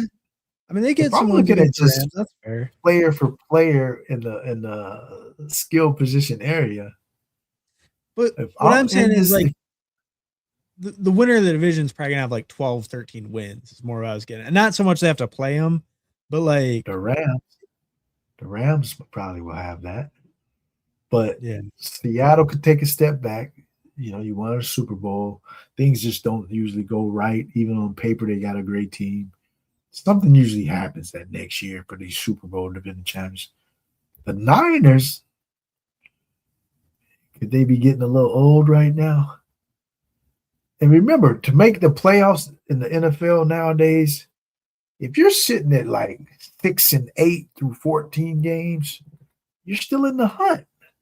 You still got 3 more games. You can go like 9-8, 8-9. Didn't somebody make the playoffs at 8-9 last year? the Panthers were the worst one. I think they might have went 9-8, but Yeah, either 9-8 or 8-9. They were around 500. They weren't very good, and they won their division. But their division's bad. Their division's been bad. yeah. Like I mean, I do get it. Like they could take a step back, but like realistically, I have a hard time believing the Cardinals could be competing for maybe a wild card, but division. That's what I'm saying. They're not gonna compete for the division, yeah. But if Like they get off to a good start, because I mean I don't know their schedule, but do they have a favor? Because what they got the 4th place schedule, so at least maybe it's a little favorable out the gate. And then they got a pretty decent playoff schedule for fantasy. When I'm saying those games are winnable, right? They got the Raiders last game. They could beat the Raiders at home. Who else they play? Don't they play another team that they probably can beat late? So yeah, maybe like the Saints or something. Maybe they could beat. A team that can score points can get off to fast starts. I remember the Saints a couple years ago when Kubiak was there. They had a couple upsets out the gate. They started off like 3-1 or something, and then I think they started getting hurt or something. But you just never know, man, when teams start off fast in the NFL, of how the fortunes could turn. Yeah, no, I mean it is true. It is true, especially for fantasy. It's not like it matters how good they are, so it could be just as long as the offense is good. Yeah, I mean, yeah, as long as the offense gets off hot. I mean, yeah, maybe they get rolling. I think if I don't they're know. 6-8 by week 14, right, week 15 basically that is, because they'll have their bye already. Percent's probably still in there because you got an outside shot of still making the playoffs. So if they hovering somewhere near 500. They probably keep Brissett in there, and I think that's just a potential outcome that they could be hovering around 500. I'm not gonna say they're gonna be 10-3 or nothing, but they could be like 6-8, 7-7. I mean, you're still in the hunt at that time, Yeah. so they'll keep Brissett in if they're that close. Oh yeah, if they're still in the hunt, yeah, and I mean that could be. It's not like they need to overperform by that much to. Yeah, they could have like a losing record around then or around 500 and still be competitive enough to keep them in. So I think that's a fair point. That's the outcome I'm shooting for if I'm banking on a stack like that.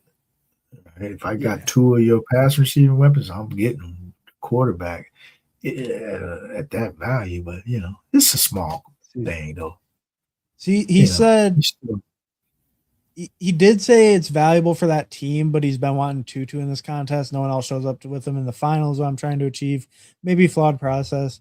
I think it depends a lot on your volume game type. I think if you only have like a couple entries in and this contest is about a fill and you have some big idea on Tutu, it's not the worst process. But if you're doing like 100 already, then it's like you could have already got your Tutu shares and then you should be probably just like, like on this team when you building so much, probably should get a Arizona QB. But if you did like 2 or 3 and you really think 2 could be that week 17 key, I don't hate the idea. You have to stack too. Yeah. Like, I don't know. I mean, I don't hate the idea, but it's probably only if you haven't done much volume yet. Oh, we know game type got hell of volume. Yeah. So, like how many 2 teams you already got? That's the question. That's the real question. I think I want a little 2 share as well, but I don't think I get 2 and Tolbert. I just get one of them. Yeah, I did 2 or 3 with you guys today. All right, fair enough. Yeah, game tight got hell of one. I see game tight in all the rooms right now. All right, so maybe he was waiting to get the 2 though. Maybe so he was 2, yeah, getting it later. Yeah, it ain't a bad bet. I mean, a bad deal because you do have to double with Malik. So I was just thinking that. I'm high on. I'm starting to add to my Cardinals exposure, including Brissett in these double stacks. I drafted Love and McBride on the corner, and I just wanted to add Brissett. I think I did get Brissett on that one. Yeah. So I'm starting to get some shares of some of these teams that are being kind of rejected. I like to get the rejected teams. Gives me a little bit of an angle. I mean, if you can hit the starter for all 17, like I think if we had a little more clarity on like Cleveland too, they'd be a better shot too. It's like right now I feel like they're just so ambiguous. It's tough, but like like making a bet on an Atlanta guy, on Brissett, on Geno. I think those can all be good. Like where like they can be quarterbacks starting all 17. They could be the last ones available that actually are starting all 17. Because like the Atlanta guys, they might not even be guaranteed for that. They might be half. They might both be 8-8 or something. Right, exactly. Especially the injury history of both of those dudes. Whoever's the starter, whoever starts the season, I'm betting that they might not finish the season because these dudes don't last seasons. Tua and Penix. I mean, Tua playing on artificial turf too. Man, he's the old noggin. He's one landing away from, and in his career, man, if you think about it, if he get another bad concussion, landing the wrong way on his helmet, this dude could be out, never play again. So, it's a tenuous situation for whoever's starting. And I never seen a quarterback have like 3 ACL injuries in my life. Fucking Penix, man. I mean, you ain't even running that much, and you getting ACL injuries all the time. What the fuck is going on? He must just have like a degenerative kind of knee or something. I've never seen a quarterback with 3 ACL tears. Quarterback. And like 3 ACL tears already, a super old prospect coming in. It's like, it's like that. This dude walk over. He run on a treadmill and tear his ACL. Ryan, since Neighbors isn't on pup list, are you taking him or Rice? What's up, Ryan? Stop by. I'd still be Rice right now, but if Neighbors moves up above him and the reporting's good, I'll take Neighbors. I mean, right now ADP is not close enough, but if he moves up rapidly, I would take Neighbors. How about you? I'm always going to side with the talent.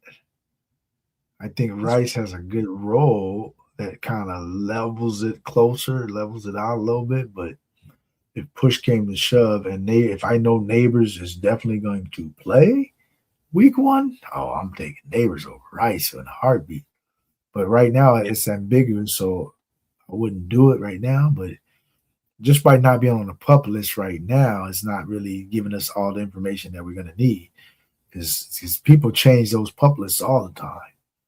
So he might not be on the pup list now. He might be added later to the pup list. Yeah. That is a good point. It's still early in the training camp. You could get added. I think it's that thing where as the confidence grows in Neighbors and as he like moves up the board, I think it's basically like I'll be comfortable picking him as far as he moves up, as long as the reporting keeps being positive and it keeps looking like progress for that week 1, or even like really early, like whatever. As long as it looks like he's going to be on the field early, then I'd be willing to buy in as long as the news is positive. Because I know a lot of people was just figuring that he might be not himself the whole year, right? And that factored into this dip here. But if they start saying that he's going to be available like week 1, shit, if he's available week 1, he'll be pretty much up to speed by week 5 or 6, I would assume. Well, yeah, because they say like 4 to 6 week ramp time to usually get to like full playing speed. And it's like, if that's the case, money weeks don't start till week 15. I'll take a 75%, 80% Neighbors for 5 weeks if I'm getting a 95, 100% the rest of the season. Hell yeah, I'll take that trade off. Yeah. But all right. 100 plus in, not enough 2-2, did 1 or 2, did 2 or 3, right. All right, fair enough. 2 or 3 shares, you're probably good. But get some more, lock in some more before it closes. Frenchie 10, 99%, jump in, need 5. Oof. I mean, I think I'm all done for the night with the Frenchie 10, 99% already. Oh yeah. I mean the first one filled in like 4 hours. Damn, I thought this one just dropped. Wait, no, it's not. It's not 99%. It's 61%. Game time, what are you talking about? Or is the fast puppy? Nah, hit your refresh your screen. There's no way it went up that much, right? Okay. Oh yeah. Oh shit. It He's does right. look kind of the bar does look 13-9, 2 spots left. Yeah, it is filling quick. Man, these contests went crazy over here for $40 a pop. I'm surprised that they filled that quick. Well, it's only 1,300 and it's a 3 max, so you only need 400 people to fill it if they max it or something. They max it, yeah. But yeah, no, it is a little. I was a little surprised this one. I'm surprised that one filled just now though. Like, I'm not liking what's in the lobby right now. Like, no, nah, I don't really do eliminators and weekly winners. I don't do those. No, that puppy gonna be filled tomorrow. The fast puppy gonna be done by tomorrow. Yeah, probably.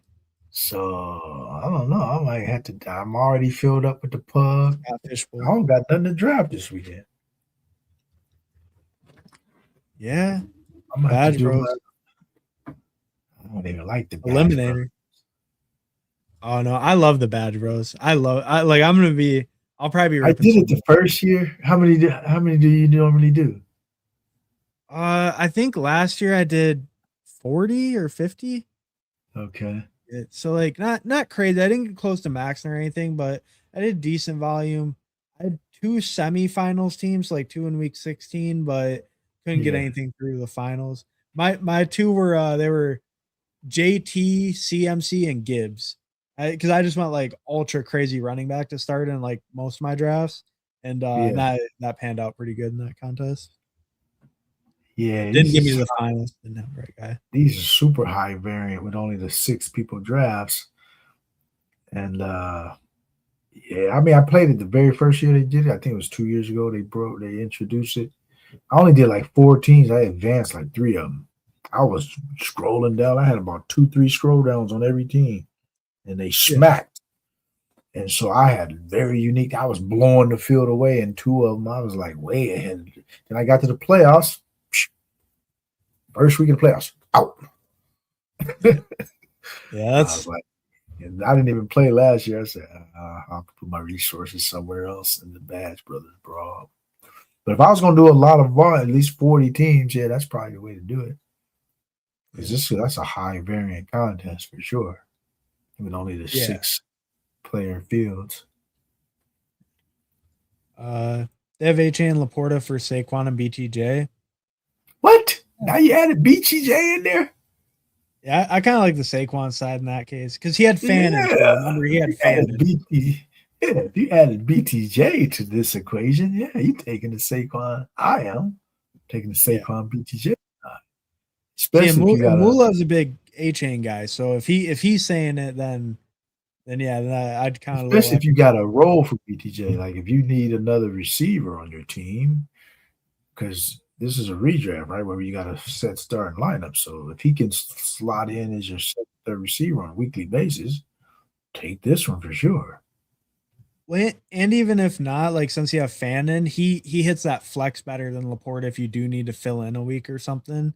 BTJ is like going to be a better projected flex. I just don't like to be left with them damn lineup decisions. I want a clear starting lineup if I'm playing redraft. I don't want to have to be thinking, do I start BTJ this week or do I start Chris Godwin or something? I don't want them kind of decisions. I want a clear 3 starters and bye week dudes. I don't like them kind of decisions, man. Yeah, it feels like you always pick it wrong, right? Yeah, you don't inevitably make a wrong decision too many times, and if it could cost you that decisive week where you made the wrong decision. Yeah. I'm just rocking with the dudes I drafted to start. Yeah. Second Frenchie Field, man. Yeah, no, it's crazy out here. They're filling instantly. Hopefully, we get some more over the weekend. They don't usually do that, but they got to drop something else, man. This lobby's kind of dry, man. Because people ain't flocking. They'll probably let the puppy fill and drop on Monday or Tuesday. I don't see a lot of people flocking to that Badge Brothers brawl. It's not filling all that fast, is it? I mean, it dropped yesterday. Yeah, yesterday it's at 13%. That's not too bad. 56,000 entrants. It's not crazy fast, but it's not. It seems kind of normal. People don't usually go crazy for the badge. Like people like the Badge Bros, but I feel like it's usually in the lobby for a couple weeks when it drops. Yeah. So this fast puppy gonna be filled by tomorrow. Slow puppy is slow puppy. Everybody really want to do that, right? Until you don't want to do the slows yet. So I'm looking for something else to hit the lobby. Yeah. Otherwise, I might be doing some drafters this weekend or something. That's not a bad idea either. I play some on the drafters too. Always I don't know, kind of fun over there. You know, full PPR, a little different format. How far are you at in the BBMs? Not many. I'm probably not gonna max BBM. I have 35 done. It looks like. Yeah, I'm definitely not gonna max. I got about 25, 26 right now. I'm only gonna do about 30, 32 BBMs, and I'm calling it quits right there. So I'm only doing my BBMs usually on my midnight Mondays, where I come in looking for that late night EV on a midnight treat, and that's when I do my BBMs. I've been finding some pretty decent rooms on the midnight shows. Yeah, no, I bet. I mean, that late night EV can be pretty nice. I might do one like Saturday night or something, or Sunday. Yeah, no, night. I mean, those are even from the club Saturday night. Yeah, you get that Saturday night crowd, even like Friday night too. Yeah, you get. Yeah, sometimes you get really wild rooms. You'll get fallers, like guys fall a whole round or something crazy. Yep. But, people got a little bit of inebriated. Making the trade, appreciate it. Hey, appreciate you stopping by, Sir Dinesh. Trade in quick. Hey, he moves fast. He made a trade yesterday too. It was a good trade. I can't remember what it was, but he was in I think Nice and Blunt's chat yesterday asking about a trade and got done. Maybe it was 2 days ago, but it was recently. Oh no, so check out if you don't know, check out Gab for Life. Got him linked in the description, linked here. But yeah, go check out Gab for Life. I'm gonna be on his channel on Sunday, 10:45 Pacific. And he's streaming 4 times a week. Or you kind of want to let him know your schedule and stuff real quick when you're streaming all that. Yeah, we on Fridays. We were on today, Sunday, Monday, and Wednesday night. So I got different formats for each show. Like Friday is a fun day. We do our Fiesta Fridays. And Sunday, we got the matchup show where we do the knockout. And our guy Hartman is going to pick the knockout winner, where we pit like either 2 players at the same position versus one another at relatively same ADPs, or we got the 2 teams. I think I'm going to pit 2 teams this week. And so we got that, the knockout brunch, we call it. That's usually in the daytime at 1:45 Eastern, 10:45 here on the West Coast. And then midnight Mondays, 11:45 p.m. Eastern, we come in with a BBM every Monday night, right out the gate. We come with a BBM and then Machiavellian Thoughts, where I just might riff on a few topics. And that's it. 4 times a week. Monday, Wednesday, Friday, Sunday. All right, nice. And it was a lot of fun having you on. I think we drafted a couple good teams. But thanks everyone for stopping by, drafting with us, chatting. Always a good time out here. And yeah, peace. Catch me on YungMoolah on Sunday. Peace. What's up, BBG? Thanks for stopping by, bro. We were just hitting the outro. Great time. But hey, thanks for stopping by, BBG. Appreciate it. What's up? You're good, brother. All right. Peace out, guys.